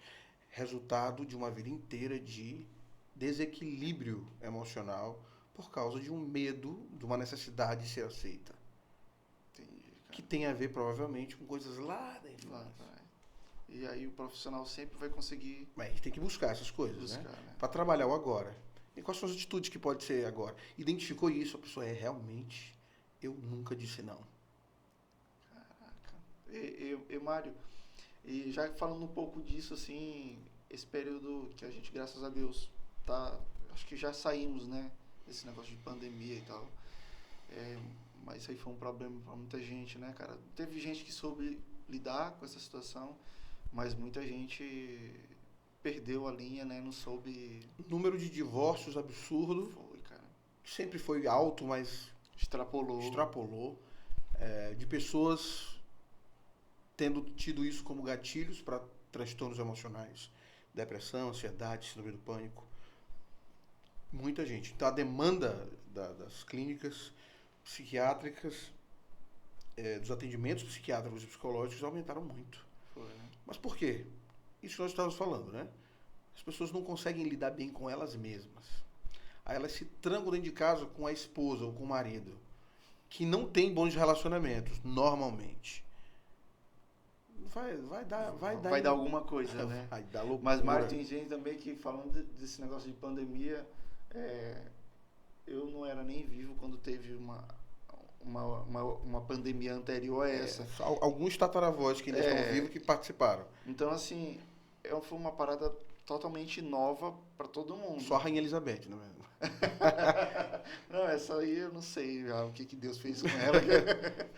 Mas, cara, foi uma coisa nova para todo mundo, Mário. Então, não tinha como saber. Ninguém esperava passar por isso novamente. Ninguém esperava. Tinha gente que achava que era só 2 meses, então dá para segurar. Esse assunto era um assunto histórico. Era coisa do passado. Num momento como esse, tecnologia lá nas alturas e tal, como é que a gente vai passar por isso? Ninguém esperava. E aí veio, cara, e muita gente não conseguiu. E aí, atrelado a isso, tem muita coisa. Tem como o governo se portou diante da doença. Como tratou, né, como tratou, né? Isso... É uma crítica muito... Eu tenho uma crítica muito forte a como o governo tratou a pandemia, porque trazer para uma ideia minimalista da coisa foi um tanto desrespeitoso, foi irresponsável. Né? A ideia de dizer não à vacina, sempre querendo encontrar motivos para lutar contra. O problema foi essa minimização. Tem a ver com a polarização da política do Brasil. Então essa coisa de ter um grupo que é contra, um que é a favor ao governo atual, aumentou a ideia de que eu preciso reforçar E, na verdade, o atual presidente, ele se vende dessa forma. Né? Ele se vende através da polarização. Um homem como ele nunca teria sido eleito se não tivéssemos todo um cenário político favorável a ele. Né? A gente vem de um cenário político cheio de corrupção, aí ele levanta com a ideia de assim, bandido bom é bandido morto. Então, quem é conservador vai achar isso maravilhoso. O problema é que a gente precisa refletir sobre as coisas, precisa pensar a respeito das coisas. Nós que somos cristãos, a gente se identifica com esse discurso. Não foi mais assim, o que eu converso muito com a galera, assim, né? Isso não foi mais essa questão do Bolsonaro ter sido eleito. Não foi mais assim um grito de Isso, com certeza. Bolsonaro assim, é mais uma bandeira do que um personagem em si. Porque assim, ele não é o ideal, a gente sabe, né? A gente sabe, a gente precisa de uma... A gente sabe que até, só se falando de um presidente, precisa ter um porte, precisa ter uma forma, né? O presidente não pode se portar e falar de qualquer jeito. Quando eu vi isso acontecer, ainda tínhamos 5 mil mortos no Brasil. 5 mil mortos. E aí ele levantou a voz assim, o pessoal perguntou, e aí, presidente, 5 mil mortos, eu sou coveiro? É um tipo de resposta, cara, que para quem... Porque assim, a pandemia, ela poderia ter matado só uma pessoa. Só meu pai. Já teria destruído a minha vida. Entende? Então, é a sensibilidade daquela pessoa. A gente está lidando com... Quem não perdeu gente muito próxima, está lidando só com números, com dados ali. Mário. 500 mil de pessoas. Isso é verdade. São dados. Poxa, que absurdo. 500 mil de pessoas morreram. Só basta uma. E tu, no teu caso, né, tu gostaria de ouvir ou sentir do teu presidente do teu país um pouco mais de sensibilidade. E na época o papai não tinha nem adoecido ainda quando aconteceu isso dele. Uhum, Eu discuti com meu pai sobre isso, né? Porque ele achava que não, é porque a gente está acostumado a ter muita gente que só fala bonitinho e não faz nada. Esse pelo menos é meio doido, mas faz algumas coisas diferentes. Talvez tenha, não é nem que funcionou, mas assim, ele mesmo hoje está tentando evitar isso porque viu que atrapalhou muito. Mas enfim. E aí meu pai adoeceu. Eu lembro dele ainda doente. A semana que ele adoeceu ele estava bem ruim. E aí eu falei para ele assim, tá vendo, babai? Não era só uma gripezinha, viu? Aí ele disse assim, para alguns era. Mas eu entendo o que passava no coração do meu pai sobre isso. Meu pai é um homem pacífico ao extremo. Ao extremo. Até o último momento. Sempre muito pacífico, sempre olhando o bem das pessoas. Mas o sentimento dele contra a loucura da corrupção que o governo anterior trouxe é um absurdo. Então, qualquer bandeira levantada contra aquilo ali era um sonho, né? É um sonho de salvação, um sonho de mudança, embora tenha sido um grotesco como esse.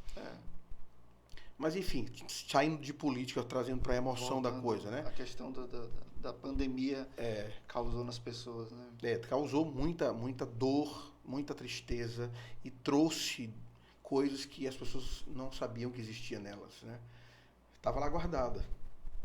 Cara, esse negócio louco, né? De repente o casal agora se viu obrigado a ficar 24 horas, praticamente 24 horas por dia juntos. Isso. E se descobrir que eles não são tão compatíveis assim, que né? loucura, né, cara?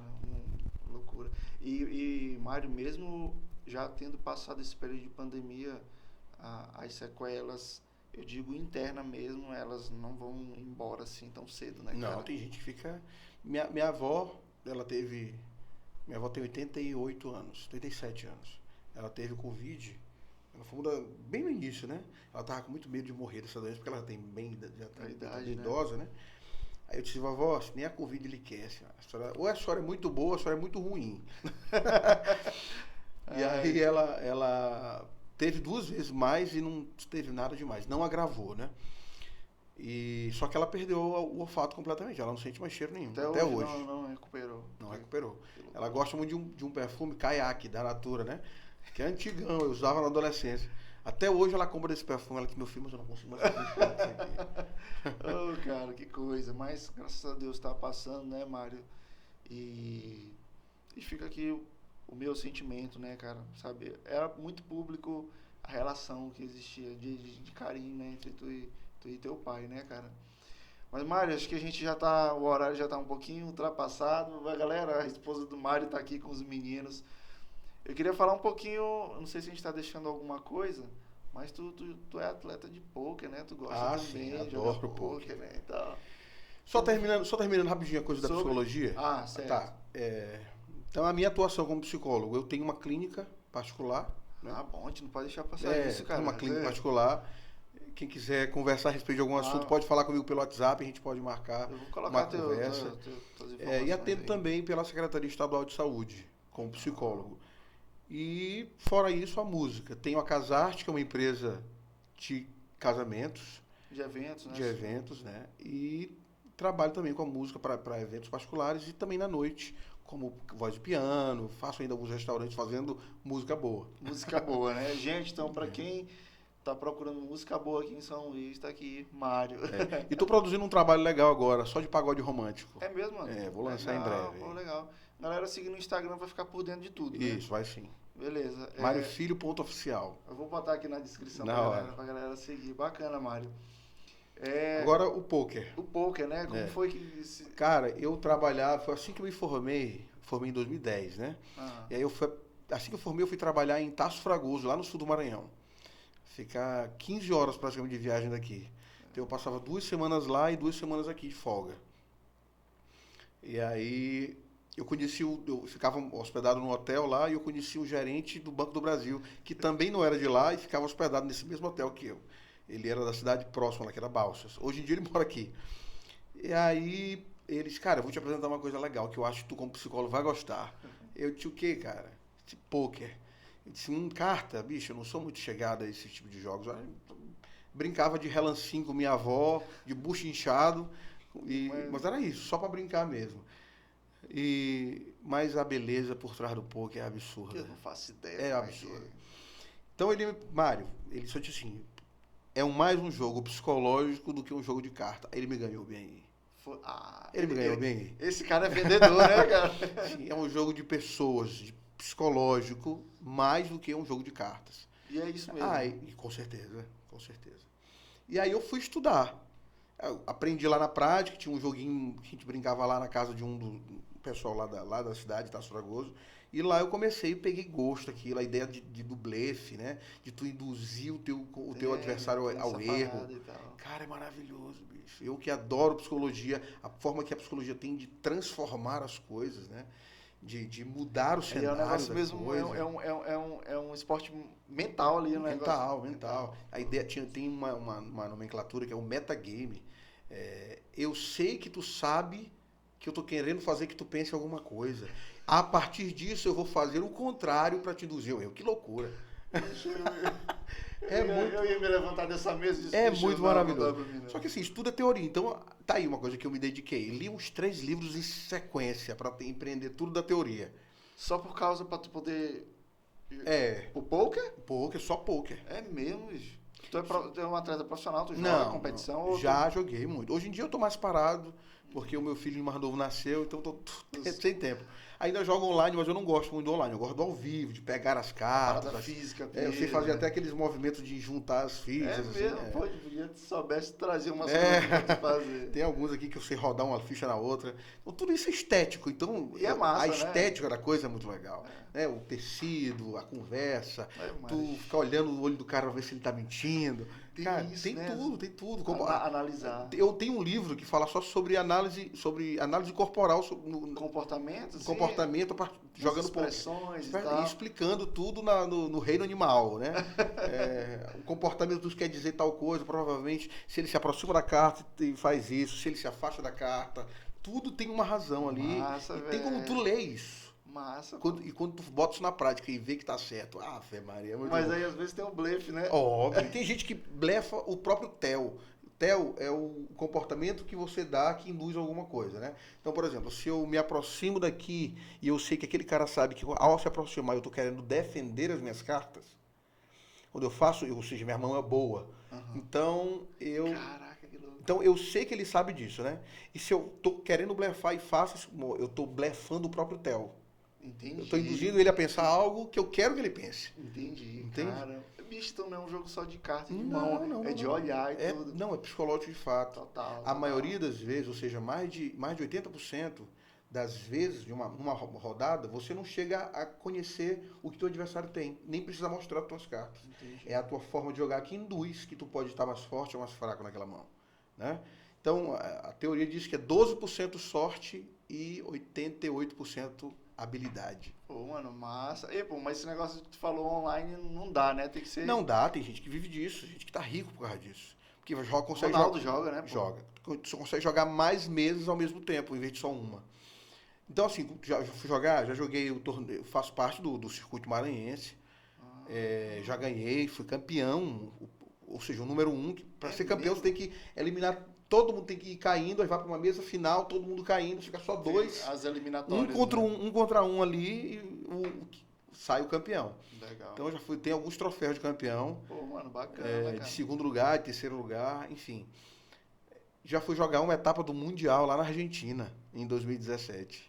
É mesmo, pela WSOP Circuit, né, que o campeão ganha um anel, que um amigo meu que foi junto comigo ganhou um desses eventos e trouxe um anel maravilhoso. Aí eu fiquei com inveja, viu, bicho? Tu é inveja quase santa, não. Deu vontade de roubar o anel dele. Mas que anel maravilhoso. Meu sonho é esse. Mais do que o bracelete, tenho vontade de ganhar um anel. Porque o bracelete é pela WSOP local, lá em Las Vegas, né? Entendi. Né? Que o buy-in, a entrada do torneio é $10 mil. Só pra tu entrar, participar do torneio. Tipo, se tu quiser participar do torneio, tu tem que Posso, entrar. Posso, só chegar e pagar $10 mil. Mas aí também quem ganha em torno de $10 milhões.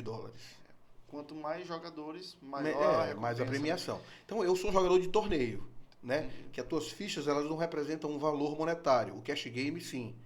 Ficha representa dinheiro. Entendi. No torneio, não. No torneio você vai jogar, as tuas fichas são fictícias ali, mas elas representam um poder que tu tem, é a tua vida no jogo. Entendi. Quanto mais ficha tu tiver, mais forte tu tá no jogo. Quanto menos tu estiver, mais próximo talvez tu esteja de cair no torneio. E existe uma cena aqui em São Luís de poker? Existe. Tem uma casa lá na Lagoa, Texas Club. Legal, cara. Legal. Na rua ali do Tapera tem uma casa que tem torneios semanais, de segunda e quarta, hoje é dia. Tem torneios de pôquer presenciais. Pô, legal. É bacana saber que tem essas coisas aqui, porque pô, eu acho legal isso, porque para ver se a gente consegue colocar na cabeça da galera que dá para ocupar a mente com coisa boa, né? Coisa boa. Não ficar fazendo merda e perdendo tempo, não fazendo Mas nada. ainda existe muito preconceito com o pôquer também, né?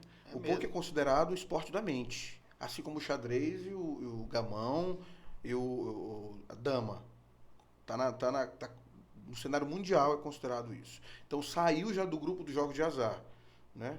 Menos pior. Menos pior. Mas ainda tem muito preconceito. Tem muita gente que não aceita, que acha que a pessoa vai se viciar. Existe a possibilidade. Porque tem gente que vale... O cash game, que tem a ver... Aquilo ali é dinheiro mesmo, né? Embora haja habilidade no poker, nem todo mundo tem habilidade no poker. Todo mundo joga pela possibilidade de ganhar dinheiro. Ou então, às vezes, até por um status, porque é uma parada massa. Mas a possibilidade de ganhar. E aí, se você perde, você quer recuperar. E a mente do viciado acontece assim. Eu perdi hoje, mas amanhã eu posso ganhar. Vou lá e perco mais. Não, mas amanhã eu vou de novo, porque eu posso recuperar tudo que eu perdi e ganhar um pouco mais. Essa é a mentalidade do viciado. E por isso ele vai jogando cada vez mais. Ou seja, ele não tem habilidade de poker.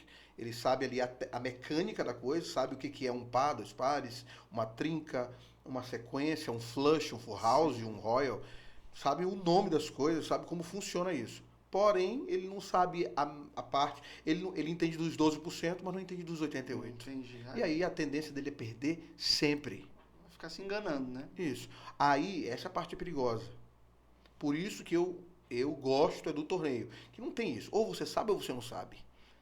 Se você jogar poker no torneio, normalmente quem não tem a habilidade não tem paciência para jogar o torneio. Porque o torneio tu vai jogar nos dias classificatórios em torno de 14 horas seguidas. Que louco, tá doido, E no dia final, tu joga até sobrar um. Ou seja, eu já passei 16 horas no dia final. Foi o dia que eu fui campeão. Passei 16 horas seguidas jogando. Obviamente tem seus intervalos ali, né? A cada quatro blinds, né? A gente chama de blinds, são os... Tipo sessões? Não, os blinds são um tempo de 30 minutos, por exemplo. 30 minutos tá no primeiro blind. Segundo blind, mais 30 minutos. É como se fossem rodadas? Não. Não, é tempo mesmo. Tempo. Enfim, eu teria que te explicar aqui a mecânica da coisa, mas enfim, dos blinds. Eu vou dar um Google. Pô, que massa, mano. E aí sobra até um. Então tem os intervalinhos ali, um intervalo às vezes maior para um jantar, dependendo do tamanho do torneio. Mas já passei muito tempo uma vez e é maravilhoso. Tu cansa mentalmente, cara. Para finalizar a ideia do poker, tem uma frase sobre o poker que é o seguinte: jogar poker é como se você estivesse pulando de bungee jump ou pulando de paraquedas ou andando de helicóptero sentado numa mesa. Porque a adrenalina que envolve o poker é um negócio absurdo. Quando termina, teu corpo tá exausto. Que loucura, exausto. Véio. Que loucura. Mano, Mário, obrigado, velho, por ter vindo aqui bater esse papo com a gente. Eu sei que a gente deixou muitas pontas aí a gente não fechou, sim, né? Mas, cara, a porta daqui tá aberta. Eu tenho outro amigo também que é psicólogo, não sei se tu conhece, o Otto. Não. É muito gente boa também. É um cara muito interessante de conversar, tem a tua pegada, assim, mente aberta e tal. Mas seria legal depois a gente fazer uma mesa. Seria legal. Pra gente trazer vocês. E provavelmente a gente vai discordar sobre algumas coisas. E o que é legal é isso. Que é legal, né? Porque no discordar, a produção de conhecimento. Exatamente. Se traz algum esclarecimento, né? Isso. O público, né? Eu não sou um psicólogo tão convencional, aquela coisa de estar o tempo todo de camisa quadriculada e de botãozinho e sentado numa posição e botando óculos bem dizendo assim, cruzando fale o pé, sobre a sua né? vida. Não, eu não sou assim. Eu sou um psicólogo que durante a terapia eu sorrio com os meus pacientes. A gente conta coisas engraçadas sobre a vida, mas obviamente que tem um motivo para isso, tem uma razão, aonde eu quero chegar. Né? Faz parte do teu trabalho, né? Mas não precisa ser tão quadrado, né? Quadrado, mas Para terminar, eu queria só porque a gente foi pincelando algumas coisas, a gente até falou sobre o meu pai em algumas coisas. Eu queria só finalizar dizendo que em toda a minha trajetória... Não, eu queria falar mais uma coisa. Eu lembrei de uma coisa que... Não, meu pai faleceu... é nosso. Meu pai faleceu ano passado de Covid, no dia 14 de março. Sendo que 2 meses antes, papai nunca tinha ido sido internado na vida. De repente pegou Covid, passou 22 dias entubado e faleceu. E é um baque muito grande, cara, para nossa família. Destruiu toda uma configuração familiar. Porque ele era um esteio espiritual, afetivo. O que ele representava para a família, né? Não só para mim, né? Nossa relação era muito próxima, a gente se amava muito, a gente discutia muito, porque ele era arminiano e eu calvinista, então a gente discutia demais. Aí outro dia falando com os amigos meus, a gente falando sobre teologia, que também são calvinistas, né, eles. A gente falando sobre isso, eu disse assim, rapaz, eu fiquei imaginando agora, foi papai chegando no céu dizendo assim, rapaz, aquele miserável estava certo. Meu Deus, ele não... Rapaz, aquele miserável estava certo. Aquele cara que não quer perder a discussão. Pô, e aí, enfim, uma relação maravilhosa. Ele foi pai e foi amigo ao mesmo tempo. Me influenciou pra música, me influenciou pra psicologia. E aí eu vou falando disso, eu vou pontuar um momento específico que foi no festival Canta São Luís. Cara, eu lembrei. Tu queria falar sobre isso, né? Festival que foi... Final de 2020. Final de 2020. A final do festival foi dia 4 de dezembro de 2020. Pô, e foi massa, pô. Deu uma Foi engajada. um movimento legal demais, cara. Juntou uma galera, assim, que é importante. Uma galera muito boa da música. E uma galera que não era conhecida. Porque juntou todo mundo, inclusive, que ia ser a galera da música católica, a galera da música evangélica, gospel, e popular, né? Eu não me inscrevi na gospel, eu me inscrevi na popular. Porque popular, eu sou um cantor profissionalmente popular. Como né? tu te identifica, Isso. Né? Apesar de ser cristão. E só que tiveram um problema com isso, tiveram pessoas que não gostaram, porque não se sentiram representados e tal. O pessoal da música regional, tal, não, o pessoal de origem africana, né? De religião de origem africana, não se sentiu representado. E entraram na justiça, o pessoal, tá bom, vamos fazer uma só coisa. Pra te tirar de como não entendi. Não. Porque ia ser separado por música católica, música gospel e música popular. Aí assim, mas tá faltando outras religiões aí, outro público, né? E aí não gostaram, aí então tá bom, vamos tirar essa coisa. Vão ser 3 bandas diferentes, focadas para cada grupo aí. Cristão, popular e católico. Inclusive, 3 bandas. Uma era formada por músicos católicos, outra por músicos cristãos, evangélicos, e outra para a galera da nata da música popular brasileira. Enfim, juntou todo mundo. Fizeram 3 grupos e para cada um dessas bandas, né? Só que mesclaram. Não segmentou mais. Não segmentou mais, mesclaram. Eu, que era da música popular, fiquei com a banda que seria da galera do gospel, né? Que era a Jotinha na guitarra, que era... no baixo era Raquete. Sabe quem é Raquete, né? Não lembrei. Só do Jota eu lembrei, mas Raquete não. E o tecladista, deixa eu lembrar o nome do tecladista, meu amigo, toca muito, eu não vou lembrar o nome dele. E o batera também. Era uma banda boa, a galera boa, né? Era boa. E trouxeram pra gente, do nosso grupo, uma coisa de, cara, aqui, os artistas são vocês.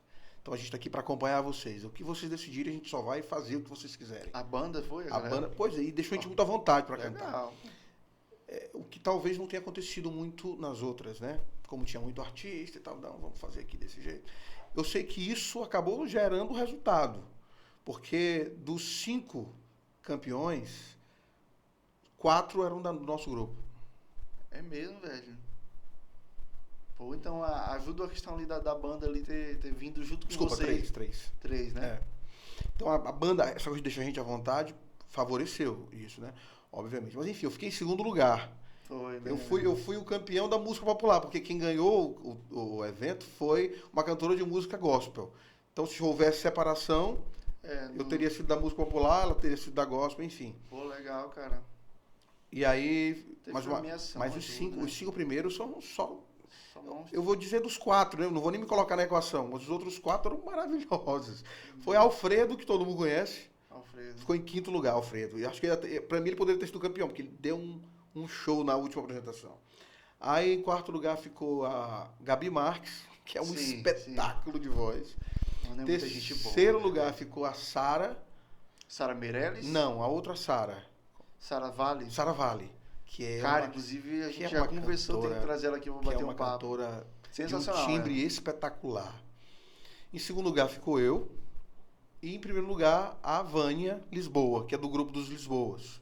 Né? Daqueles 3 irmãos que fazem back.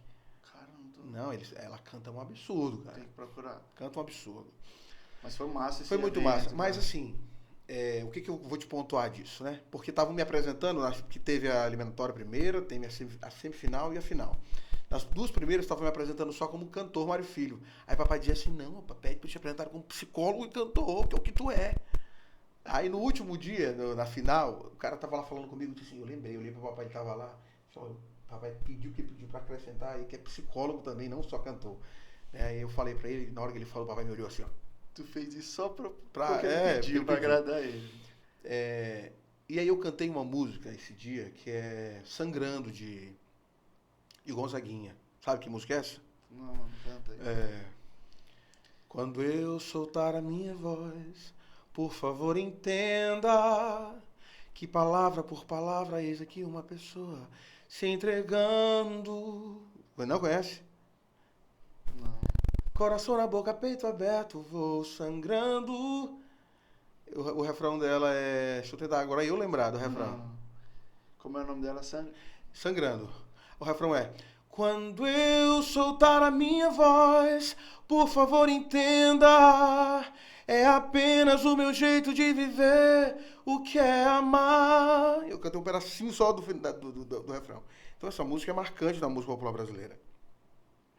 E a gente fez uma versão que essa música ia crescendo, o canto começou bem grave no início, ia pro refrão, aumentou de tom, aí teve um momento que eu ia lá pro agudo e a banda parava e ficava só minha voz. Então a estrutura da música ficou muito bem favorável para mostrar a voz, né? E eu idealizei tudo isso junto com o papai. Ele dizendo assim, bora comprar aqui uma roupa específica para tu usar esse dia.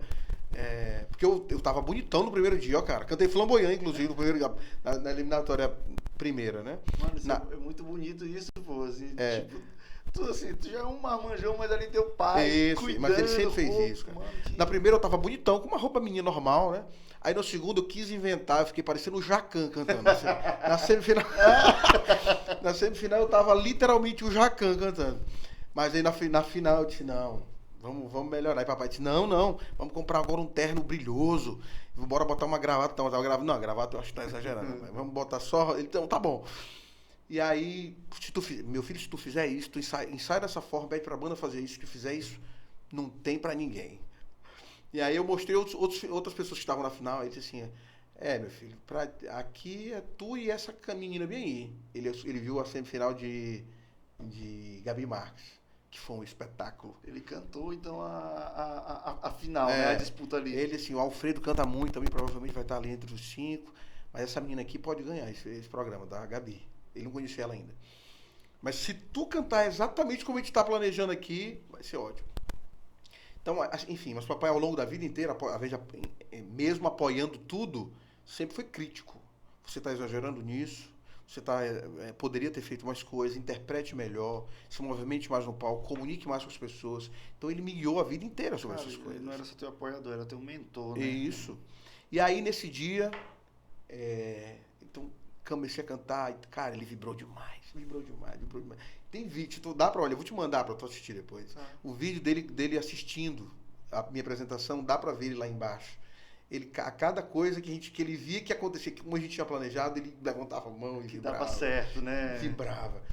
E no final, ele foi à loucura, com a nota mais aguda e tal, com a finalização da música, ele foi à loucura. E aí, quando eu saí do palco, quando eu desci, não tinha saído resultado ainda, não sabia se eu ia ficar entre os 5 ou não. Ele estava me esperando do lado lá, aos prantos, chorando demais, e me abraçou e disse, meu filho, essa foi a tua apresentação mais linda da vida, você foi perfeito. Eu acho que ele nunca tinha dito isso pra mim, você foi perfeito, né? E a gente se abraçou tão forte que quebrou o óculos dele. Foi maravilhoso aquilo ali, mas Deus sabe das coisas. Isso foi 4 de dezembro de 2020, papai morreu dia 14 de março de 2021. Então foram 3 meses de diferença aí. Então, 3, 4 assim, meses. foi marcante esse momento, Foi profundamente marcante. Deus preparou aquele momento, tá? Como uma jogada final ali de... Tipo, uma despedida, Se despeça, cara. meu filho, da forma mais emocionante possível. E ele poder falar algo que tu disse que ele... É, dificilmente ele falava, ele né? elogiava, parabéns, meu filho. Ele sempre disse assim, pra mim tu é o melhor cantor do mundo. Ele sempre disse isso. Incentivador total. Ele disse, eu não tô falando isso só porque eu sou teu pai, porque eu sou crítico de música. E ninguém tem o teu timbre, ninguém consegue fazer... Enfim, eu não considero isso, obviamente. Né? Mas ele sempre disse isso. Pra mim você é o melhor cantor do mundo. Ninguém canta como você.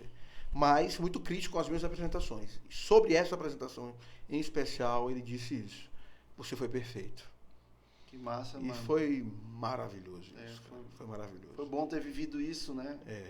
Antes dessa... Infelizmente, a vida, a gente sabe que ela Mas embora tudo, essa dor tenha sido gigantesca, a gente consegue ressignificar algumas coisas. E eu sou grato a Deus. Eu não posso olhar só para coisa. Deus tirou meu pai dessa forma tão abrupta. Ele com 58 anos, tendo uma vida inteira, saudável, viajava de moto o Brasil inteiro com minha mãe na garupa. Muito ativo, né? Muito. Adorava esporte, a gente jogava tênis de mesa sempre. E ele muito melhor do que eu, mas eu ganhava dele às vezes. Vocês tinham um negócio ali de competição entre Sim, vocês. ele é muito jovem, né? Ele me teve, quando eu nasci, ele tinha 24 anos. Então, futebol, ele jogava muita bola. Ah, cara, então foi uma parada de que, como ele te teve muito jovem, é tipo, ele ter o filho ali... Joguei muita bola junto com ele. Massa. Então, jogar bola, ele jogava vôlei, jogava tênis de mesa, aprendi xadrez com ele. Cara, vocês viviam juntos, né? Aí eu tentei ensinar poker pra ele. Ele, não, isso aí, pra mim não. Pô, mano, que massa. Mas ele, quando eu fui campeão algumas vezes, ele ficou feliz por mim e tal. E aí, cara, eu aprendi a olhar que ainda dói todos os dias. Eu penso no meu pai literalmente todos os dias. É mesmo. Dói todos os dias a ausência dele.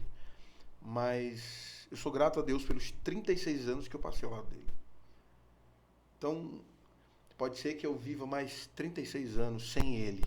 Mas os 36 que eu vivi ao lado dele me ajudaram a ser o homem que eu sou hoje. Cheio de falhas, mas apaixonado por Deus, apaixonado pela música. Tem mais uma coisa muito marcante sobre a relação dele com Deus. Eu nunca vou esquecer. A gente assistiu um filme de Jesus Cristo num período de Páscoa. Eu era bem pequeno. Eu vi meu pai... A gente estava assistindo um filme e na hora que crucificavam Jesus, as lágrimas caindo dos olhos dele. E eu fiquei sem entender. Eu era muito pequeno. Eu devia ter uns 3 anos. Cara, é muito louco as tuas lembranças. Eu tenho memórias marcantes dessa vida. De 2, 3 anos eu tenho memória. Então eu lembro meu pai chorando. E literalmente era essa idade, porque tem momentos históricos, por exemplo, a mudança de casa. Eu tinha quantos anos? Tinha 4. Então foi ali, foi entre 2 e 3 anos que aconteceu isso nessa tal casa. De papai chorando copiosamente pelo filme de Jesus Cristo. E eu queria entender, papai, por que o senhor está chorando? Porque, aí ele dizia, porque foi o sacrifício dele que nos fez estar aqui hoje. Então isso marcou profundamente. Eu sou completamente apaixonado pelo sacrifício de Cristo. E isso reverbera no meu coração muito forte. Né? Saber que eu não sou nada e que tudo que eu possa ter com ele tem a ver com o sacrifício dele por minha vida. Então, me fez ficar apaixonado por Fórmula 1 também, porque no dia da morte de Ayrton Senna, meu pai chorou também. Ele era apaixonado por Ayrton Senna. Eu lembro, estava na sala assistindo junto com ele a corrida, quando aconteceu o acidente de Ayrton Senna, quando o Galvão disse que Ayrton Senna morreu, papai chorou profundamente. Ele era uma pessoa assim, muito sensível, muito apaixonada. Né? Muito sensível. Chorava com muita facilidade. Entendi. E ele sempre falou, ele dizia algo muito legal, agora para finalizar. Ele pregava, toda vez que ele pregava, eu vi papai pregando algumas vezes na vida, né? Mas sempre no mesmo texto. O texto de Jonas. Porque ele dizia que Jonas, mesmo rebelde, permaneceu. Sim, é muito fácil se adorar ouvir a pregação de alguém que se desviou, foi para o mundo e depois se arrependeu e voltou. Ele dizia assim, eu não. eu permaneci em Cristo a vida inteira. E isso é para ser motivo de alegria. E é motivo das pessoas, de influenciar as pessoas, é permanecerem. Elas não precisam sair para voltar, para ter uma história bonita para contar, de reconciliação. Permanecer é o melhor tipo de testemunho. Já é e a bonito. palavra diz isso.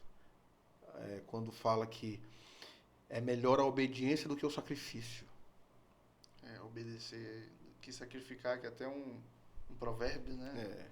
Obedecer é melhor do que sacrificar. Então, meu pai permaneceu, obviamente com as falhas dele, um apaixonado pelo São Paulo. Vocês dois, né? A família toda. Apaixonado pelo São Paulo. Tem um ali, São Paulino ali também. Ele sabe das coisas. Tu torce pra time? Corinthians, cara. Não vamos entrar nessa sala. Corta aqui, eu não vou mais participar desse podcast. Então, é apaixonado pelo São Paulo, apaixonado por moto, apaixonado por carro também, apaixonado por Cristo, apaixonado por música, principalmente reggae. É mesmo? Ele adorava reggae. Porque ele baixista, massa. Ele adorava a marcação do reggae, né? A marcação do baixo no reggae é maravilhosa. Eu gosto também de reggae, cara. Então, só tenho a agradecer a Deus por tudo que eu vivi ao lado do meu pai. Mano, tu ganhou um pai completo. Ele era maravilhoso, cara. E não é porque ele morreu. Porque a música que eu fiz pra ele, tá até aqui, porque aqui tem a tatuagem dele, né? Ele com a minha filha. Meu pai aqui, é uma foto isso. Galera, não sei se dá pra ver muito, mas é muito realista. Ele segurando a minha filha aqui. Aí aqui tem o trecho da música que eu fiz pra ele. Eu fiz essa música 10 anos atrás. No aniversário dele eu compus essa música pra ele. E aí aqui tá a assinatura dele, né? A rúbrica dele. Ixi, velho. E aí não tinha nada a ver com a morte dele. Parece que eu fiz agora, depois que ele morreu, né? Mas... posso cantar um pedaço da música para encerrar? Podemos finalizar agora? Não tem forma melhor do que encerrar, mano. A música é... As palavras que eu ouvia, as histórias que eu me lembro, o deitar na minha cama, o aconchego e a segurança dos teus braços me faziam descansar, então crescer, e crescendo, caminhando, teus conselhos me guiando, então cheguei até aqui. Pai, te agradeço pelo que sou. Meu Pai, te agradeço por quem tu és. Te agradeço pelo amor e agradecer-te eu vou eternamente. És meu amigo, és meu herói, és meu papai. Mano, obrigado por esse momento, velho. Valeu. Pô, mano, que bonita essa música, cara. Muito emocional e muito verdadeira, de tudo que eu sempre senti por ele. E essa música, como eu tô falando, tem 10 ou mais de 10 anos. Mano, essa música também precisa estar nas plataformas. Não, essa daí tá gravada. Gravamos ela produzimos com o Rick da Uno Music, que é um produtor maravilhoso. E ela foi produzida. Aí, olha o que aconteceu. Em 2020 também, em agosto, o papai disse assim: bora produzir minha música? Aí eu disse: vamos. Como que o senhor quer? Não, só pode, pra mim tem que ser em reggae. E a música ficou maravilhosa em reggae, cara. Ficou maravilhosa. Essa música? Essa música, tá produzida, tá em reggae. Tá Não, ficou maravilhosa. Tá maravilhosa. Aqui o episódio eu vou procurar pra... Ela tá no meu Instagram, eu vou te mandar ela. Tá. Pô, mano, massa, velho. Mano, posso dizer uma coisa? Diga, meu querido. Esse papo aqui hoje foi muito bacana, assim, e foi diferente, né? A gente recebe muita gente aqui, acho que a gente já tem mais de 40 episódios já, né? Mas, assim, hoje, assim, eu durante toda a conversa, eu olhava, assim, o brilho no teu olhar, assim, a tua alegria em estar compartilhando a tua vida, mas, sem dúvida, como tu fica, assim, sei lá, bicho, tu fica muito eufórico, os teus olhos brilham, assim, para contar a história do teu pai, e eu fico muito feliz, cara, fico muito honrado, muito lisonjeado de poder estar aqui sentado contigo e ouvindo isso, cara. E eu vou te dizer, tu me deu um gás, tu me deu uma motivada muito massa hoje, porque ter a oportunidade de compartilhar momentos como esse aqui, cara, é aquela máxima de que não tem preço. Isso é verdade. E só de imaginar que a gente já tentou gravar algumas vezes e não deu certo, e eu não tinha noção do que eu possivelmente estava perdendo, né? Eu não. Eu, porque aqui eu tô te ouvindo, mas de proporcionar isso pra galera, cara. Então, assim, mais do que nunca, cara, Mário, obrigado, cara. Obrigado por ter vindo aqui bater esse papo com a gente. Foi Velho. uma honra, meu querido. Foi uma honra. Obrigado vocês por terem me chamado. E por essa oportunidade de falar um pouco sobre o que nós somos, né? Do que nós somos feitos. Né? De que independente de eu estar cantando, se alguém me olhar de longe, assim, passando em algum lugar, Mário Filho está cantando pagode romântico. Saiu da igreja. Não tem nada a ver. Nada a ver. Meu coração é de Cristo. Não tenho dúvida disso. Eu acho que isso já tá muito claro. A música é meu trabalho, é meu ministério também, mas é meu trabalho. Eu amo o Senhor. Sou um cara de muitos defeitos, mas sou um cara apaixonado pelo meu Deus. E pretendo passar isso para os meus filhos da mesma forma que o meu pai passou para mim. Com a mesma de forma muito visceral, né, do relacionamento. Falhamos, e isso é natural. Teremos aflições, mas a nossa esperança é Cristo, porque Ele venceu esse mundo. Então, obrigado, pessoal. Deus abençoe vocês. Obrigado, meu irmão, pela oportunidade. Valeu, mano. Obrigado, galera. Isso aí, esse foi o nosso episódio. Um episódio massa, empolgante, emocionante com nosso amigo Mário. E espero que em breve a gente volte aí para bater outros papos, né, Podemos Mário? falar sobre muita coisa ainda. Mas por hoje é só, galera. Fique com Deus. E é isso. Valeu. Valeu. Mano, valeu, cara.